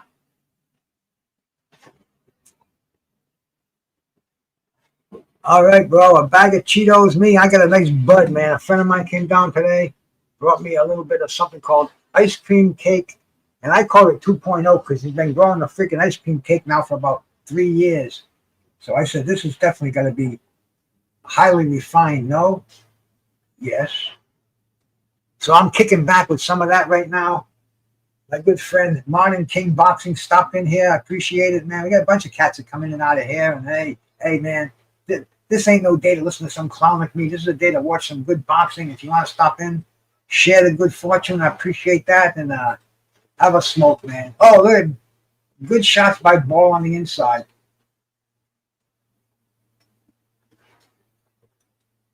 And you see Ball with that left hook overhand right. That's a thing of beauty. Sam Goodman slowing down. He's not throwing those jabs and punches anymore. Always, Ron, always.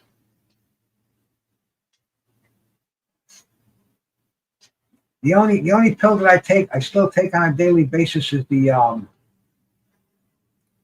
Tylenol for the high blood pressure.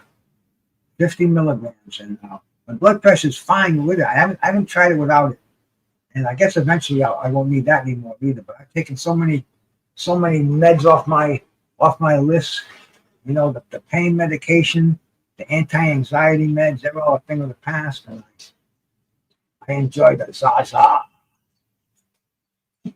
Oh, that's the guy that knocked out Balanga, Shiraz. Okay. This Shiraz, I think he's going to be at 168 pounds.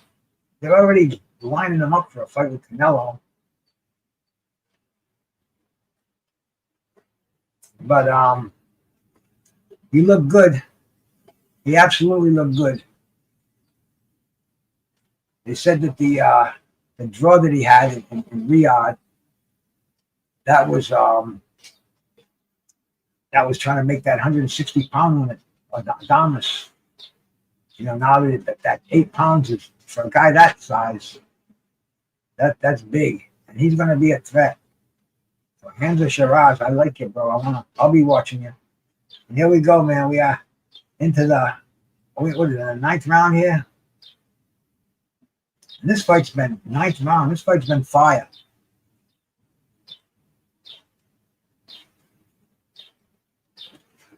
Unofficial scorecard, 76-76. How much closer can you get than that?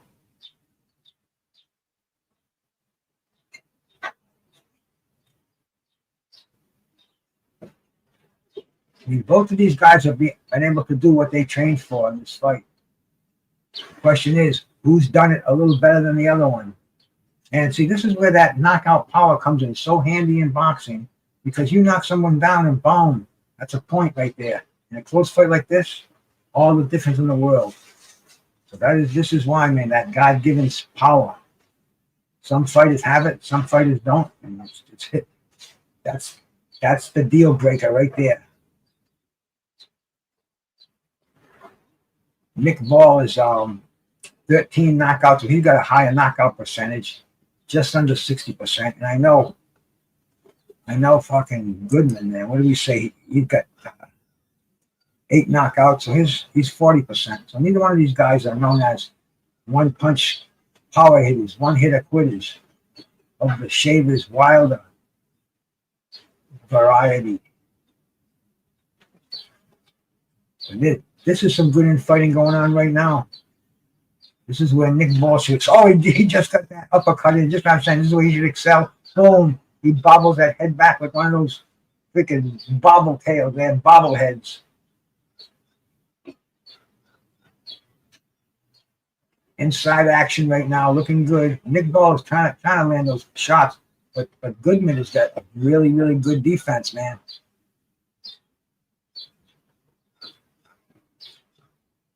We'll bring that poll up, but we'll check it out for sure, man, for sure. I appreciate anybody who voted on there too. Thanks so much for stopping by. I was gonna go to a concert today, man. I said, nah. Boxing is more important.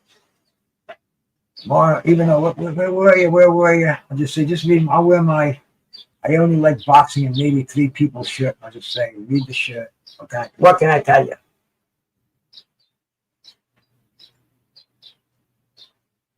Nick Ball by any means necessary. In a close fight, you know they love Nick Ball, but they got a country without a world champion right now in Australia. So if they can get a world title there, look what they did with Kambosos for a couple of fights. Freaking Aaron made millions. Hey, Mr. Bulbous, what's happening there, my man? I thought you were over at the sector. Shania, and I can't remember none of the names, but there's some cool stuff over there. Polo. I don't know why those names aren't memorable to me.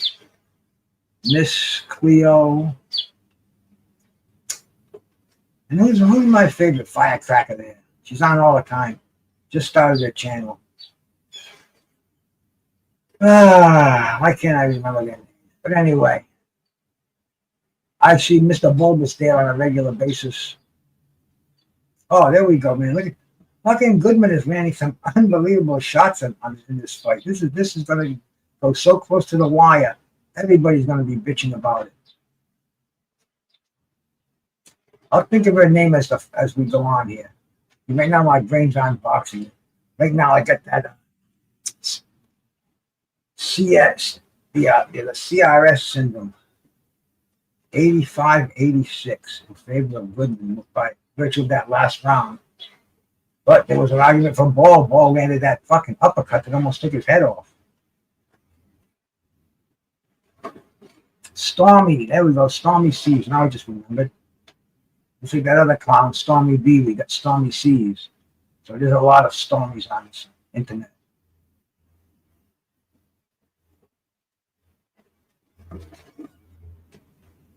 And this one looks like it's going to go down to the wire. They've been just trading rounds back and forth. Nice shots upstairs by Goodman. Ball keeping that high guard, just moving in, man. He's got to move those hands a little bit more. I don't think you're getting credit for those shots that I'm seeing. Oh, you see that uppercut right there, man? He snuck that right uppercut in there. That's what he's got to do more. Oh, beautiful, man. Beautiful. Lean the other way and do it with the left hand. And now Goodman's doing the same thing. Goodman with the hook. Right cross. This is a damn fight, bro.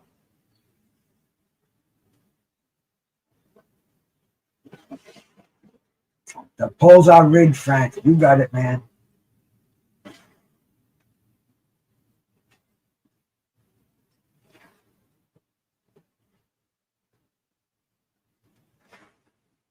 Oh, good left hook by Ball. The last punch of the combination.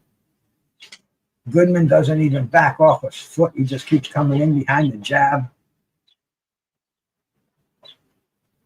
I don't know, Bulbous. I'm kind of digging it, man.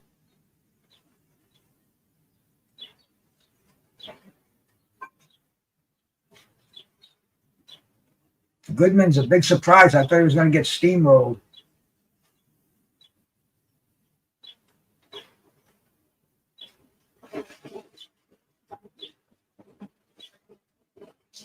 See, Ball getting down like that. That's what he has to do. He's going to get in that low crotch and come up firing.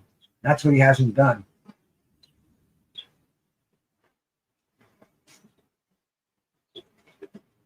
Yeah, if Goodman had the power to put him on his ass, that's how he fucked up Raven Ford when he was doing that fucking bending of the knees, getting down real low.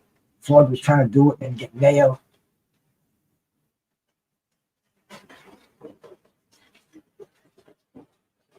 This kid is like nonstop. He's been coming on every round.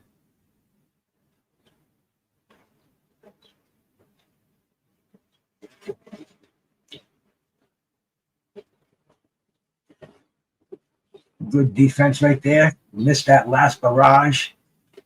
I don't know, bro. It's a pretty good fight to me.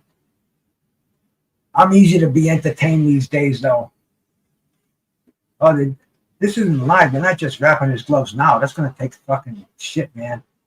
Wrapping up the gloves. They should have been wrapped. These guys should have already been on the bicycle. Broke the sweat. You still have to have the hands being wrapped.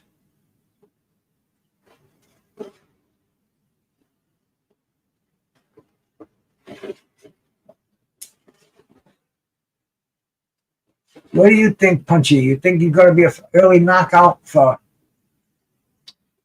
Itauma? What are you thinking on that one?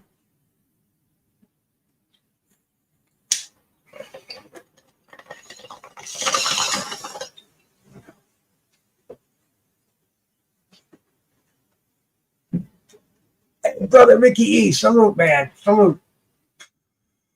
Thanks much for stopping by, bro. You enjoying this afternoon of boxing? This fight is still getting questionable. Oh, the unofficial ringside scorers got it at 95-95 after 10. 2 more rounds to go. We got parity here. This is about as exciting as boxing gets if you got money on the line.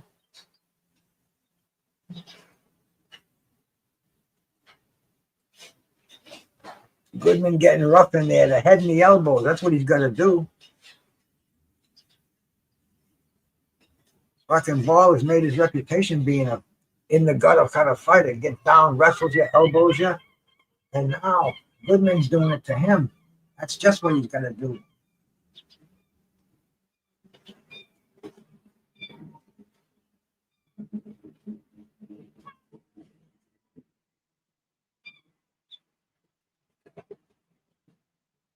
Goodman trying to come in, but Ball's just squaring off. He says, come on, and Goodman's thinking twice about it. Right?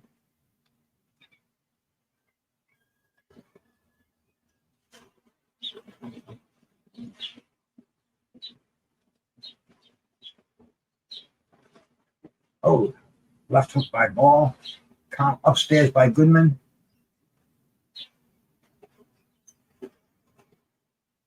Hey, Goodman's got to catch him. Fucking Ball's elusive. He won't let himself get caught in that corner.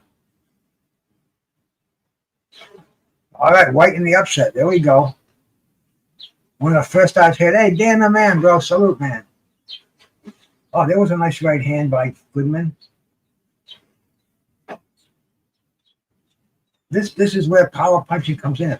Either one of these guys had some of that power, some of that God-given knockout power, put them on their ass. That's how you cement wins in this game. That's the 3-pointer. That's the grand slam. You're gonna have that knockout power. You know? If either one of these guys had that knockout power, you couldn't say that this fight was underwhelming at El Pinche. If either one of them went on their ass for a time or two.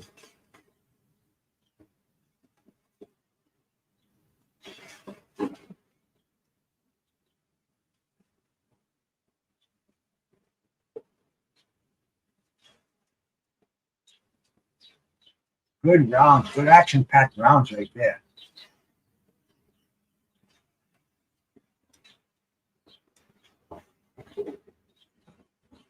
End of the round. Look at this boat that's cruising by.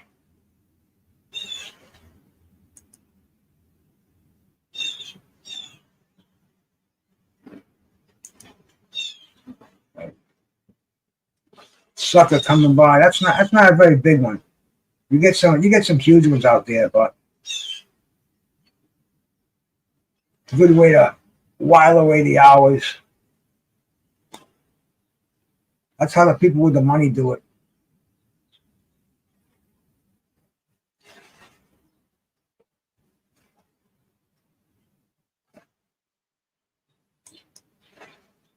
Yeah, we'll keep that over there. Keep it on the TV screen. Hey, brother, Howard Davis, man. What's happening, my man? Always a pleasure, brother. Thanks for stopping by, man. 12th round, and I think this fight's been a nail biter, man. You know, it's either a good fight or a shitty fight. This is a good fight. And they both know it's on the line. You can see they're biting down on the mouthpiece. This is the 12th and final round. And it is definitely coming right down to it. Whoever wins this round should win the fight.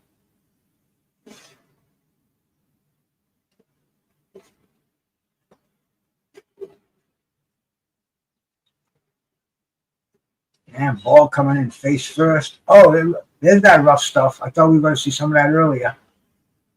No, come on, man. Let's go. This is not WWE over here. And here we go.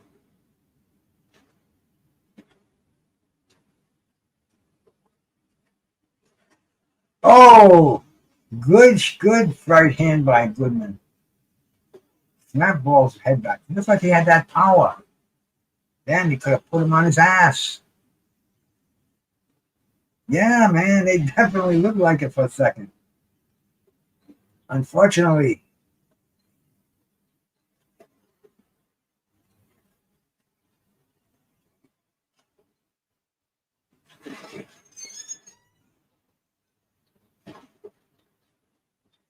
And both of these guys should be moving their hands. I mean, fire sale time.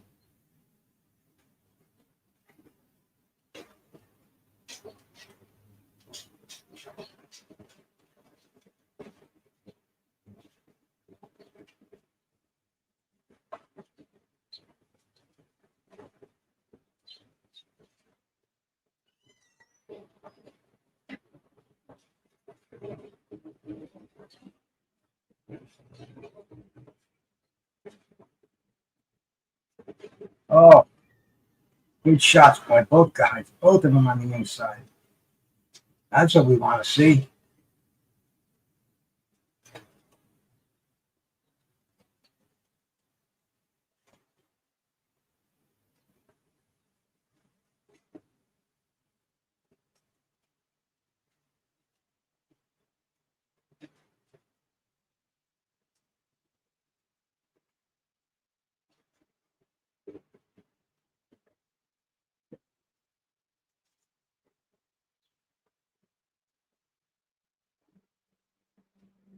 Closing it down the last 20 seconds.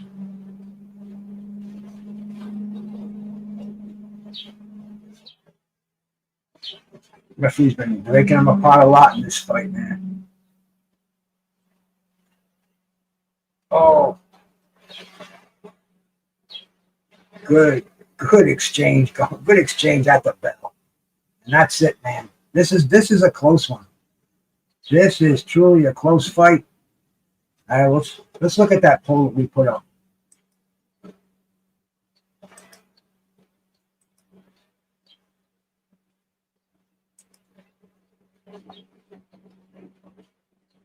Let's see what the poll says here. The poll had 91% voting for Nick Ball. Let me put up the second poll here.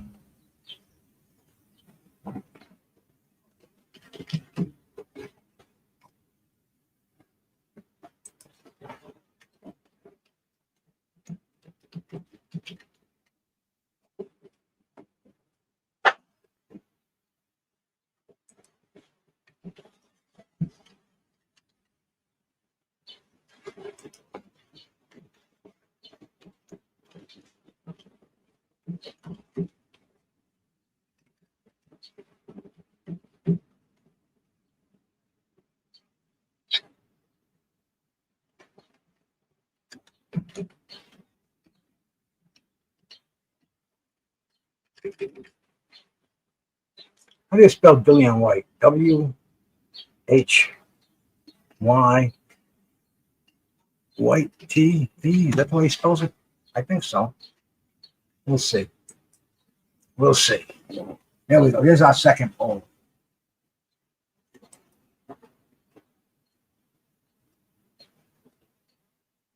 Hey, BVO, my man. Salute, bro. Let's get the decision on this one. Let me see if I can get it on my buds here so I don't get pegged for showing it on here. I mean, they get you for the weirdest stuff. And they have no mercy, too, once they get you. Here we go. Here we go. I'm going to say they're going to give it to Ball. Real close fight. Thanks, BBO, brother. That means a lot coming from you, man. I appreciate that, man. You got a regular thing going on every day. All them crazy cats. I don't know how you do it. Here we go. The scorecard.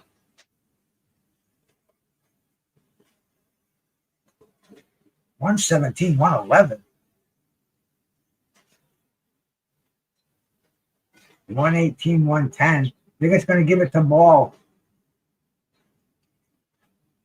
115, 113. That's what I saw. It's going to Ball.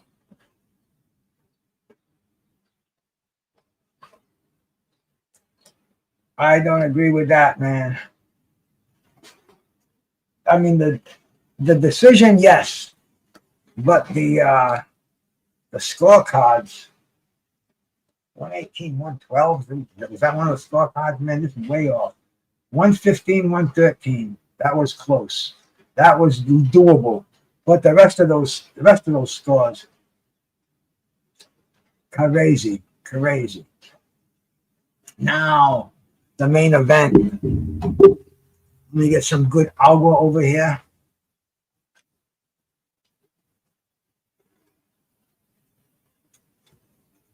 As we're looking out the back window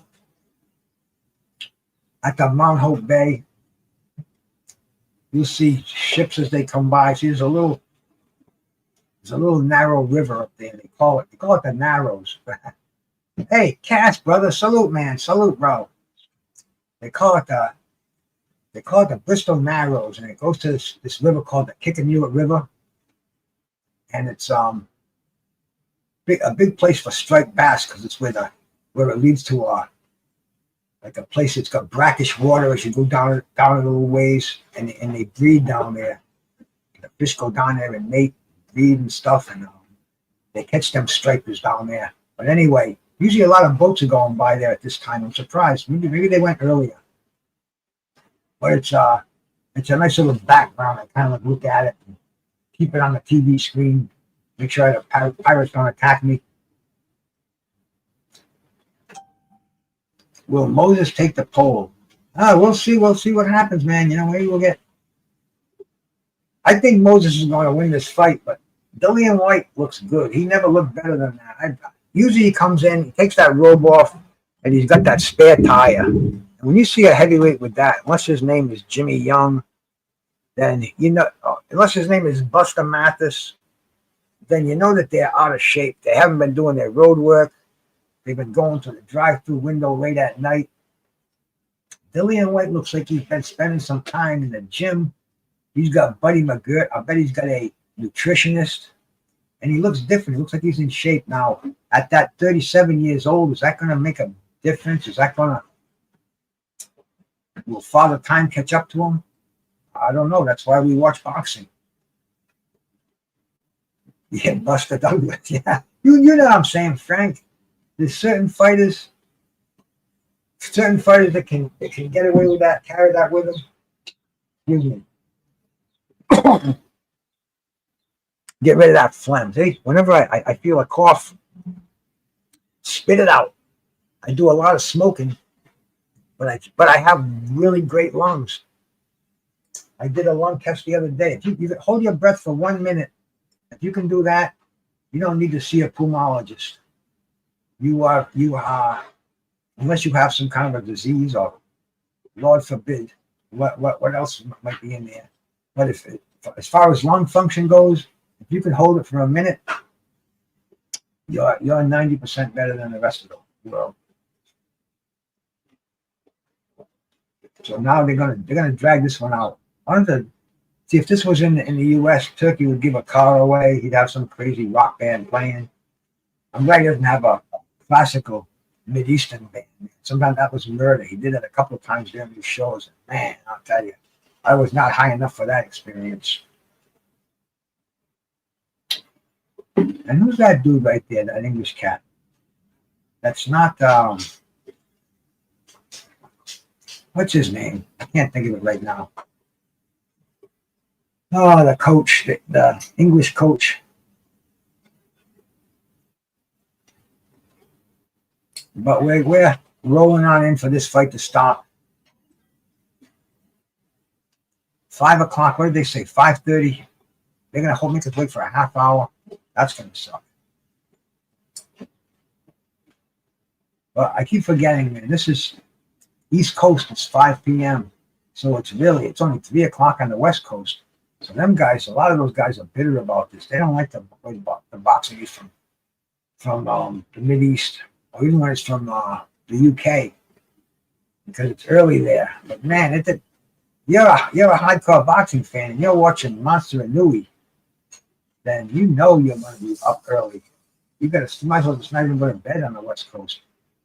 Pull it all nighter. But man, I tell you, I like these fights from Saudi in the afternoon. I'm sharp. As the time goes by, after 10 o'clock, I start getting not only my cannabis consumption, but just my general awakeness starts to fade fast. And I really can't pay attention to the fight, man. You know, I can't follow it like I can during the day. The sun is up, everything's happening. Life is on right now. When it gets at nighttime, I start to fade. When it gets real late, when you start to show the real late fights, like from Vegas, the ones that don't start till midnight, oh man, I ain't got it in me anymore. But there's Itauma. He's wrapped up and gloved up. He's doing his pad work. Big Dillian loosening up them shoulders. Let's hope he's not like me with the arthritis. Showing a little bit of the outskirts. Man, I'll tell you, I would like to go to Riyadh. That's a place where I would pull some serious all-nighters. They don't even start their action until I've seen 4 in the morning. When they had the Canelo fight there, the fight started at 6 a.m. 6 a.m. their time. So they could show it to us, our time. They could show it to us here in prime time and in Mexico. So they bend over backwards for us. Right now they're doing it on their time at night. So it's on what the time is it in Saudi? Let's find out. Let's see what time they're partying at right now.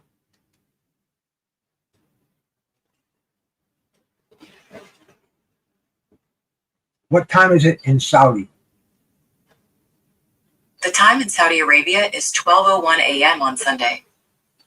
12:01 a.m. on Sunday. And they're still going strong at ringside. So you got to give them Saudi some credit. You really have to. You have to.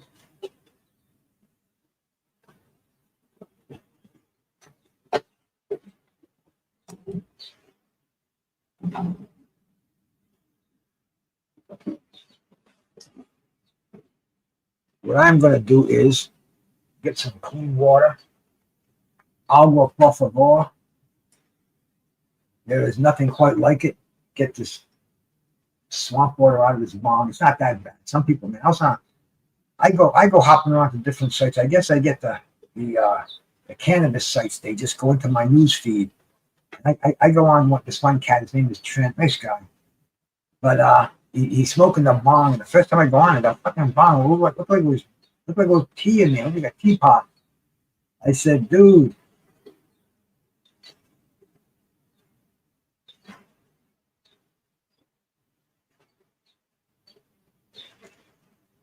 They're good at in Saudi. First prayer isn't until sunrise.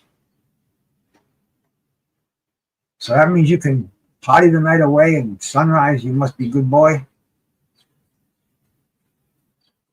Sounds about right. Well, I'll do this one. Get a clean bong hit in here.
Oh, I got a troll in here. Bruce said the ultimate cuck who loves BBC. Oh, man. You think so? Breaks my heart, bro. Breaks my heart. Thank you for the view. I think we're getting ready to... I just went and changed this bong water, and as soon as I ran that water in the sink, I had to take a leak. That's why I was gone for a minute or two.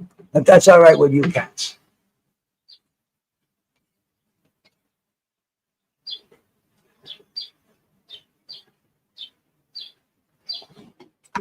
But yeah, we'll get rid of you, Mudshot Jones. That don't look good out. That don't look good out. This is a family show here.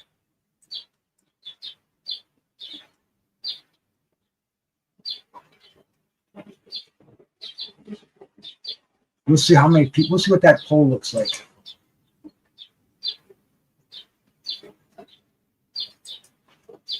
The polls got it at 50-50 right now with 13 votes.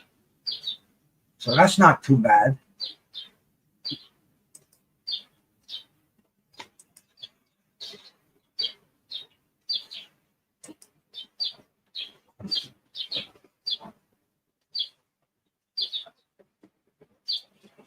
I'm figuring 5 minutes. They look like they're pretty much ready to go.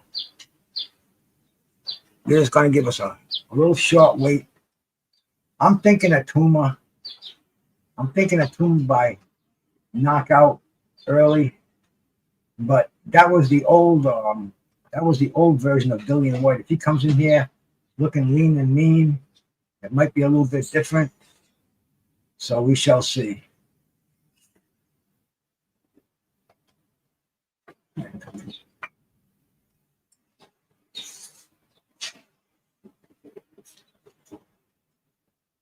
And there's different feeds here. The one I got is the English feed.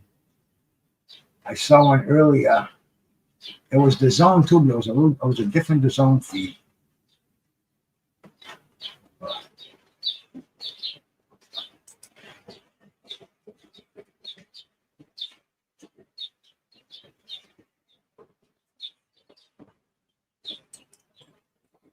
Get ready for that. All right, there we go.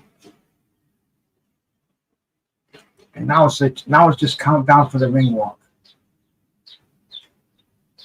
And really, this fight is would definitely be the end of the line for Dillian Whyte. I mean, he could still make a few bucks as a gatekeeper. He's probably getting the big bucks for this fight.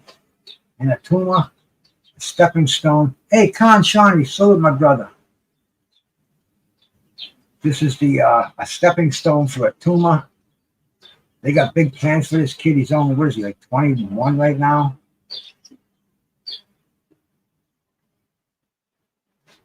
So a loss really wouldn't kill Itauma. But Dillian Whyte, yeah, it is make or break for Dillian Whyte, man. But I don't know. It's an interesting fight. Look at the polls got it 50-50. I'm leaning towards Itauma. I think he's got too much athleticism. I like his power. I like that little peekaboo style that he's got coming forward. But this is the biggest test of his career, man. No doubt about that. Biggest test of his life. Most of his former opponents. See who he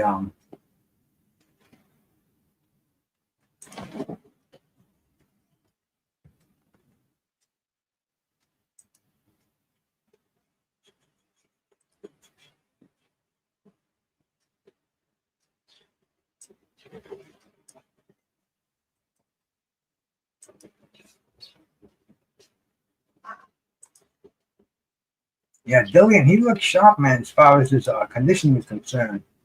And I'm wondering if that's like the way Ali came into the Larry Holmes fight, you know? Burned out with thyroid, you know, burned his fat off, but not in shape. Did it through the chemical process now. Some people are saying Ozempic. I've actually heard that. Who knows in boxing today? You know, Dillian Whyte, I heard he lives in Portugal where anything goes. They don't really have a DEA over there. But we'll see. We'll see what he looks like. That's why boxing's so exciting and interesting. And I mean, he's coming off that Ebenezer Kenneth. We all saw that fight. That was easy pickings. The last fight that of any importance for him was the knockout to Tyson Fury a couple of years ago. And this is coming back. He fought in December.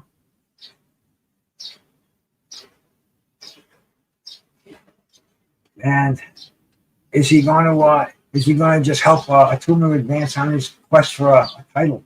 I think Atuma's already ranked like number one in one of the WBA or the WBO, one of the organizations. They have him crazy ranked at number one. Just insane. Who has he beat to get there? Nobody, really. Nobody on his record. Marius Watt. I mean, Dempsey McKean. Dillian Whyte could pull the upset. You never know. We're getting close to it, man. Let's look at our poll and bring it up.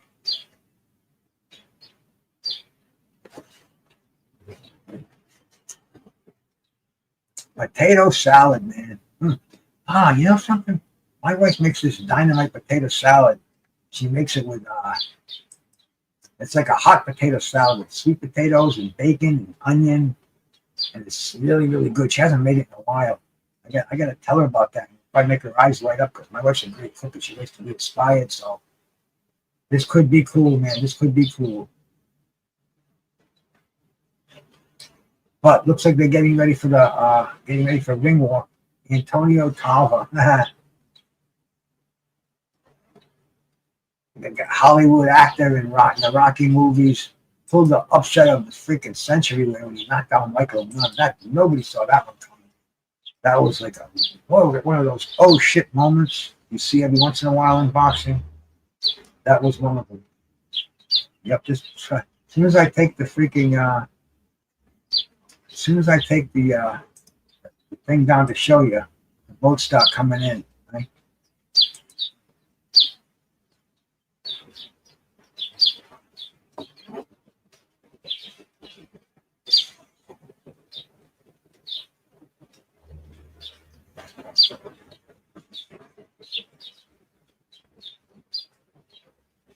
Hey, brother Danero, salute, man. Thanks for stopping by, man. You enjoying this? If you put up with it so far, Oh, fresh out of the MRI machine, damn.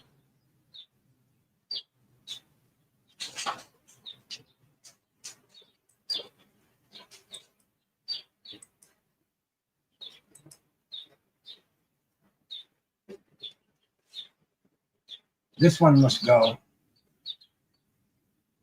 De Niro, man, my heart's with you, brother. I'm glad I see you. I see you in a lot of chat rooms, man. I don't know what you're going through, but I know it's serious. And my prayers and my heart's with you, brother. And I wish you better health, bro. And those MRI machines, man.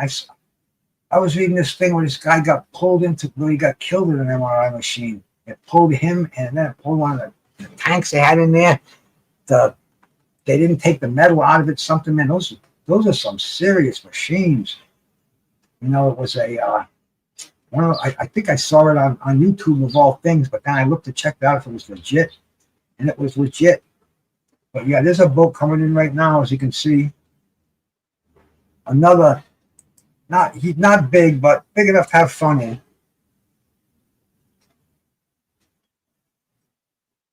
And when they come back, they all come from the bay, from the sea into the, they call it the Kiki over there, the Kikaniwit River. But there's the tail that taped us up there. Dillian Whyte, 37 years old, against a 20-year-old Moses Itauma. Dillian's got him by 9 pounds. The height's almost even. Reach is almost even.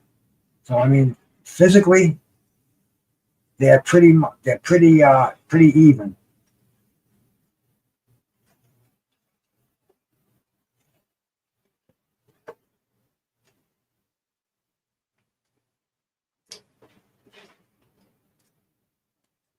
They're getting ready.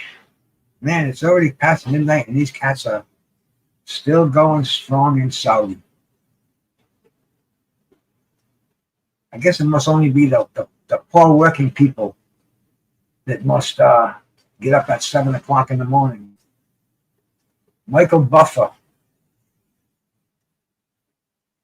the most successful ring announcer of all time, man. This guy he was a part-time actor. He was one of the first ring announcers, the old Top Rank Tuesday night fights.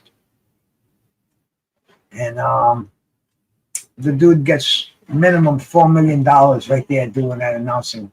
Going to Saudi and saying, let's get ready to rumble, saying a few words about the game. I got no volume on technique. I'm just waiting for the fight to stop here, maybe.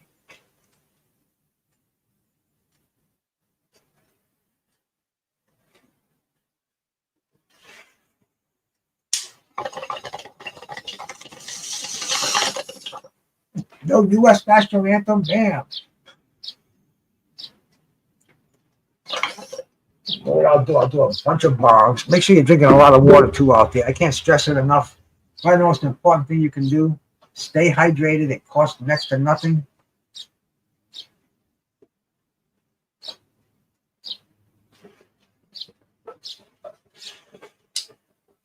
Hydrate yourself from the inside out. You'll do your body much good. That's the whole thing, technique. We hope. Sometimes we get dogs. Sometimes we get great fights. And what's this one going to be?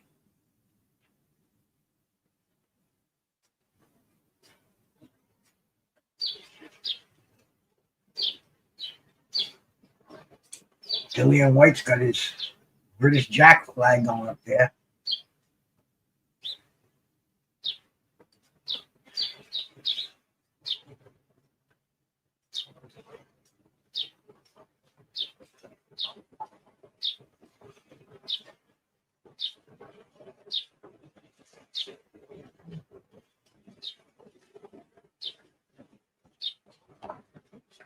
Michael Buffer doing his thing to keep the show going. I don't know if he said let's get ready to rumble yet. Hey, little pre-show fireworks. Get the old pyrotechnics going.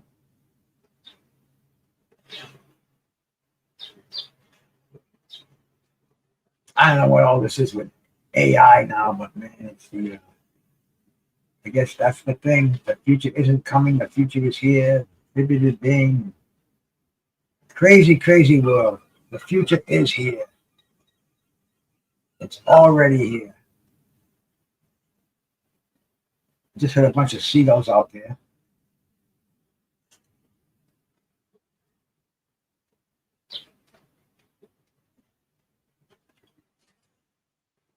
Itauma looks like he's getting ready to make his walk to ringside.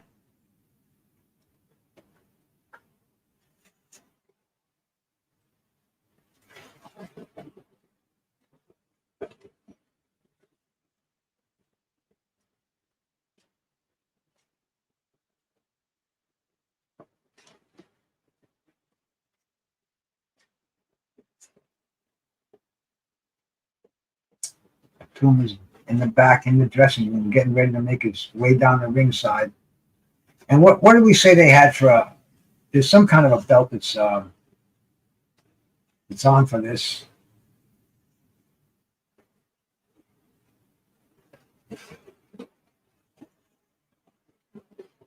WBO Intercontinental, something crazy like that.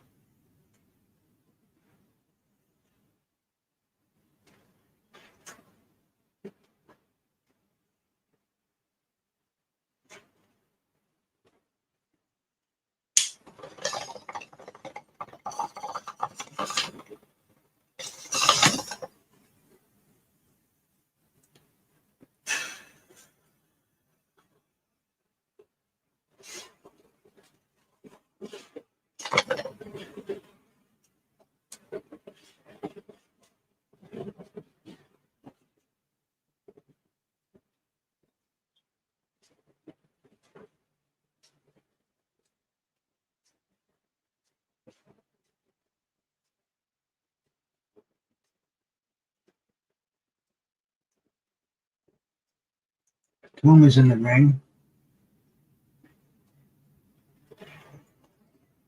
Dillian Whyte, man, he's acting like he's A-side over here.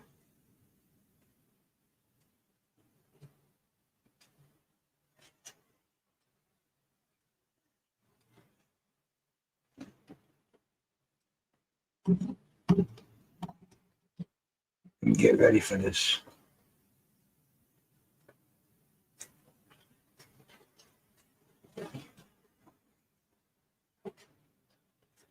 Dillian Whyte making him wait, pulling that old veteran move.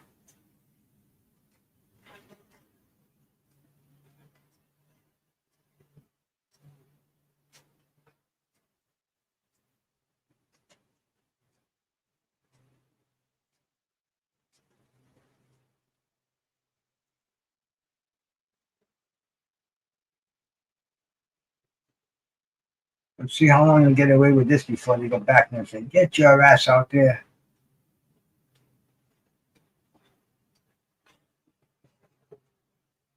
And some fighters used to pull this trick.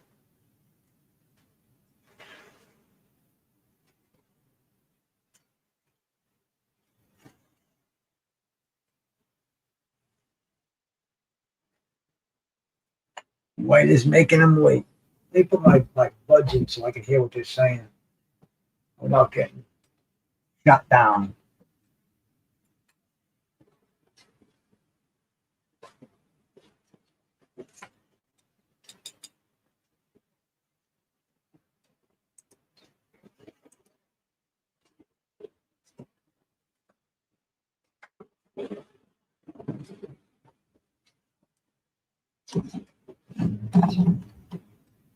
Just waiting now for Dillian Whyte. And now this fight is just about getting ready to start. We should check our poll one time, see how many people voted here.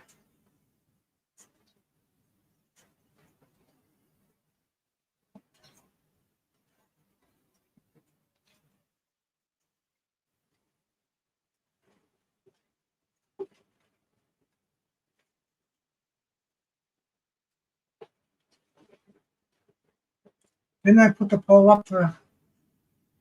Yeah, here we go. All right, man.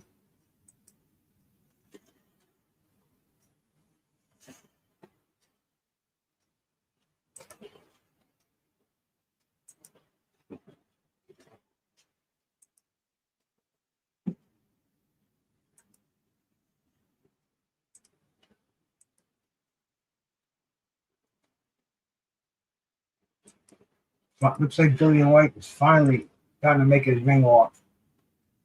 All right, looking at the poll, the final poll was 57% for Dillian Whyte, 42% for Moses Itauma.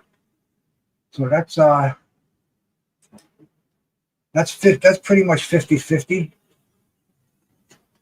All right, then, yeah, that's what we like to see, brother. Maybe he made that slow ring walk just for you, bro. Drag it out a little bit.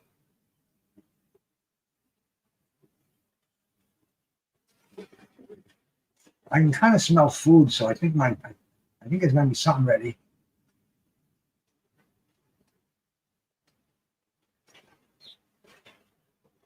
He's playing some crazy music.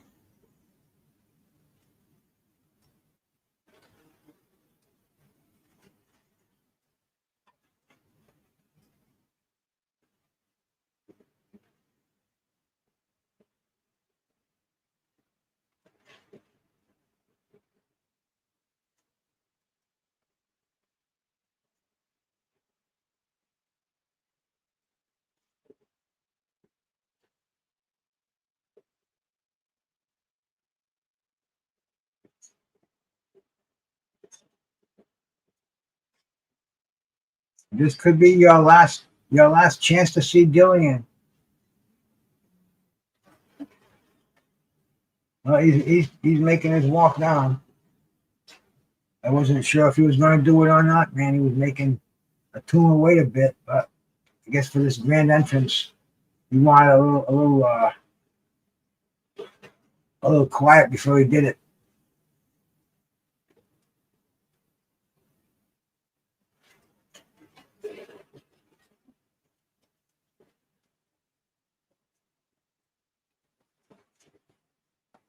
Will Moses win the Dale Carnegie How to Win Friends and Influence People, as well as a last-minute poll? Hey, the Owl, salute, brother. Thanks for stopping by, my man. Getting ready for the main event to start. Dillian Whyte over the top rope, not through the ropes, over the top ropes. Hrgovic did the same thing earlier. I didn't really notice that. Most heavyweights go through the ropes or over the rope. No, the Undertaker always goes over the ropes, but you never know, man. You never know what they're gonna do for a grand entrance. But Dillian just did it. It looked like it was a little tough for him. He almost got his ball snapped there for a second. And here we go, man. We're getting the final announcement from my man, Michael Buffer. Yeah, Dillian, man, I got to say one thing about the guy. He got himself in tip-top shape. His weight's down. He don't have that fleshy bounciness about him that he has most fights. I mean, you just look at what 10 pounds of fat looks like. It's you put it on a plate, it's just huge. It's enough to give 20 people a portion, a dinner-sized portion. It's big. So he definitely got himself into condition, man. Buddy McGirt, that's his trainer right now, and Buddy's a stickler for conditioning. Buddy will run with you every morning. So you can see why he's not going to gas. Is he going to be able to handle the shots, though, man? Itauma's a powerful young kid. This is going to be very interesting.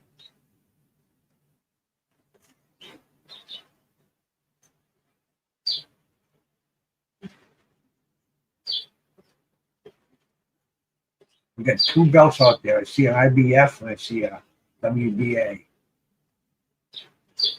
So you got some kind of minor titles in here.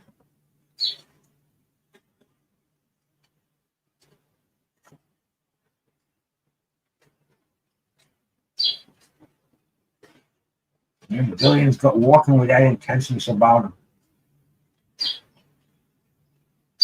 I've never heard of any of these judges. One from Germany, one from Italy, one from Mexico. Mikel Hook. Never heard of the referee either.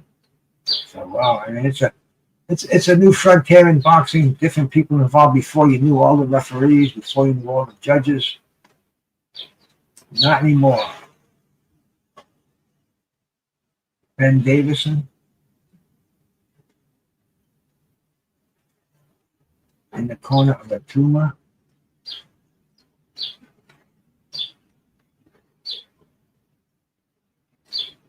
Yeah, Michael Buffer is definitely making a spectacle. He's getting his $4 million announcing fee. He's earning it. Imagine not getting $4 million, fly over and announce a fight.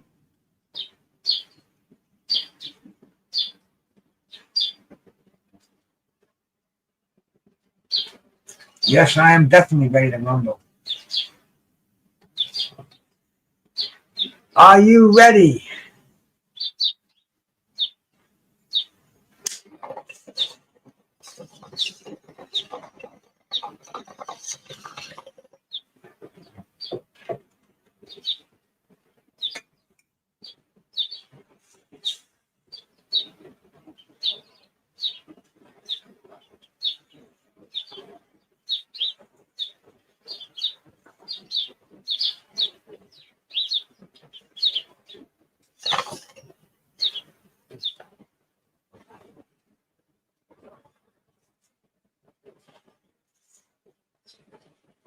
Itauma must have been in that ring for about 20 minutes already.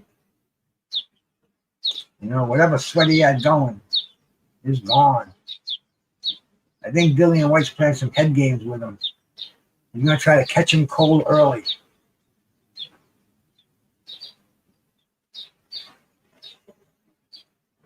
Oh, the weed I'm smoking right now tastes so damn good. It's ice cream cake, and it's fortified with some live resin sugar. And man, it tastes better than the stuff I was smoking in the 70s. Maybe aside from a couple of strains, the Thai stick, the Colombian Gold. Aside from that, not too much ever tastes that good in the world of cannabis. But here we go, man. Looks like they're getting ready. This Dillian Whyte, he looks like Oliver the Atomic Bull McCall right there. Is he gonna come out and try to catch Itauma cold? Here we go, man. Here we go. Start of the first round.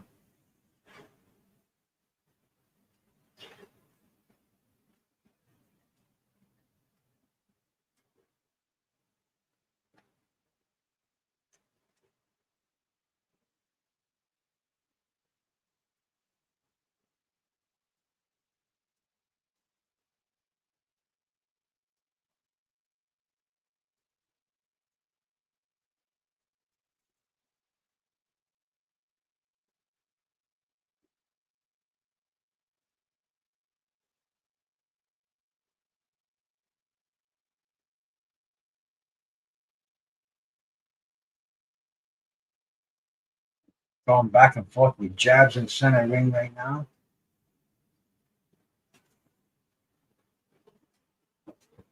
Itauma's going with some feints.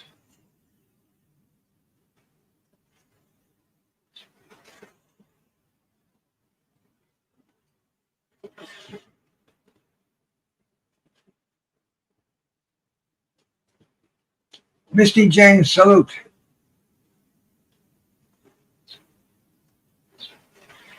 Vaughn, exactly. No better sport. Hey, heavyweight boxing. There you go. Looks like Itauma's already starting to hurt him. Oh, that one on top of the head kind of buckled him. This is going to be a fast fight. White's already looking for a place to go down. 1 round knockout. I hate to say it, but it's what we're going to see. He's already hurt. Leaning on the ropes heavy. Boom, he's already down. This is going to be a fast fight. Fight's over. Fight didn't even go a minute. Unbelievable. Is Itauma that good, or is Dillian Whyte just that shot? We're going to have to see that fight again from beginning to end. Wow. No wonder they dragged it on so long, huh? Bud versus Canelo, man.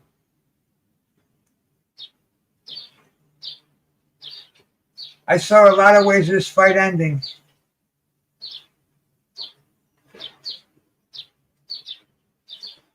Itauma, a beast. Let's see him again, man. Let's see how those fight. Dillian is washed up. Hey, PGH Big Dog, salute, brother. Thanks for stopping by, man.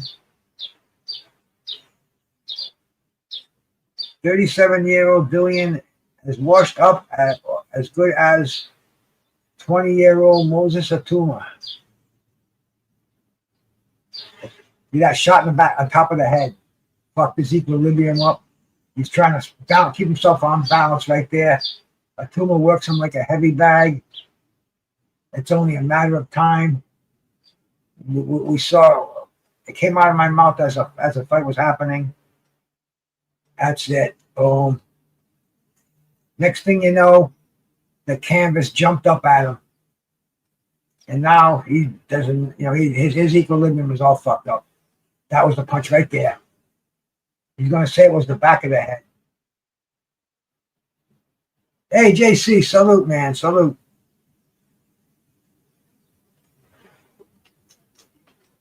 He just...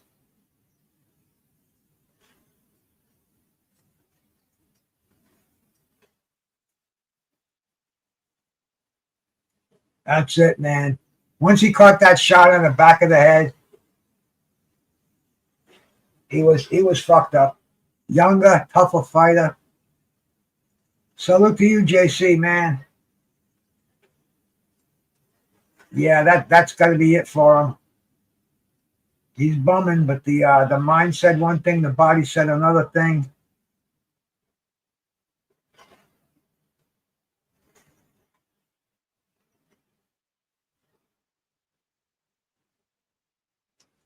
This is the evolution, so-called passing of the torch in Great Britain, man. We'll give it that. So now Moses Itauma, now there ain't no turning back now. Now you need to fight a ranked contender. You came, you saw, you conquered, you did your thing. It's a good thing there was a strong undercard on this whole card, man. You know, the last three fights I saw, the Filip Hrgovic and Adeleye, interesting heavyweight fight. Then the Nick Ball and the Goodman, another nail biter. And then this, man, this is like getting a great entree, getting a great appetizer, getting a great entree, and then they just throw you something quick out of the freezer for dessert. You know, one of those ice cream, the 3-flavor ice creams, and one they used to sell wrapped up in paper.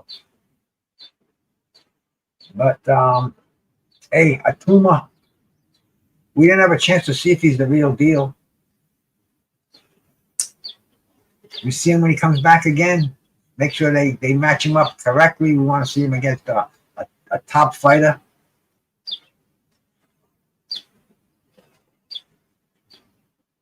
Yeah, those two scorecards, man, huh?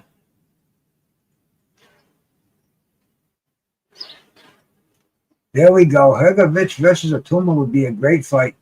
Hrgovic is going to have to get it. That's going to be about 6 months on that eye. But that would be a fantastic fight down the road for sure, JC. Put that one on. Put that one on to get, man. Put that one on paper to get. I want it. I want it.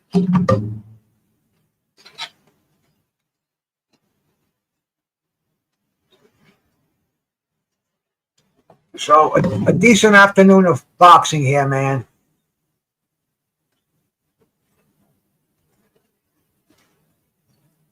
I don't know what's on tonight. I don't even, I have no idea. You know what I've been watching lately? I found this freaking series. It was on for like 10, 12 years called Supernatural, about these two brothers who go looking for their father. Their father was like a ghost hunter. He would solve all these, all these fucking supernatural things that happened, ghosts and demons and shit like that. And I saw he had the YouTube shorts that pop up. I said, it looks pretty damn good. And I started watching it, and I said, well, there's like 10 series here, 20 episodes per series. I'm on about episode 9 right now, and it's series 1, so maybe I'll watch some of that tonight if there's no boxing on. But they're showing Itauma put all these minor league belts on. I get that British one that's like the rainbow belt. We've all seen that one. We've heard the snide remarks made about it. But he's got that one up there. So I guess he's pretty much got all the BBC, the British Isles, all those titles there. Yeah, the scorecards were filled in. Misty James, you said that right, man. They were filled in before they even fucking read him off at the end. It was a close fight, but to give that many rounds to Ball, he was getting his head pounded. But anyway, man, good boxing. Time for me to go get something to eat. I've been on here for a long time. Everybody that come in here, man, muchas gracias. Ron Finkley, thanks for that super chat, bro. Appreciate that, man. And everybody else out there, BruceGas, Boxing, Jazz, and more. I'm looking out the window right now at the sun. Slowly will be going down on the Mount Hope Bay. And I'll see all you cats later, man. Peace.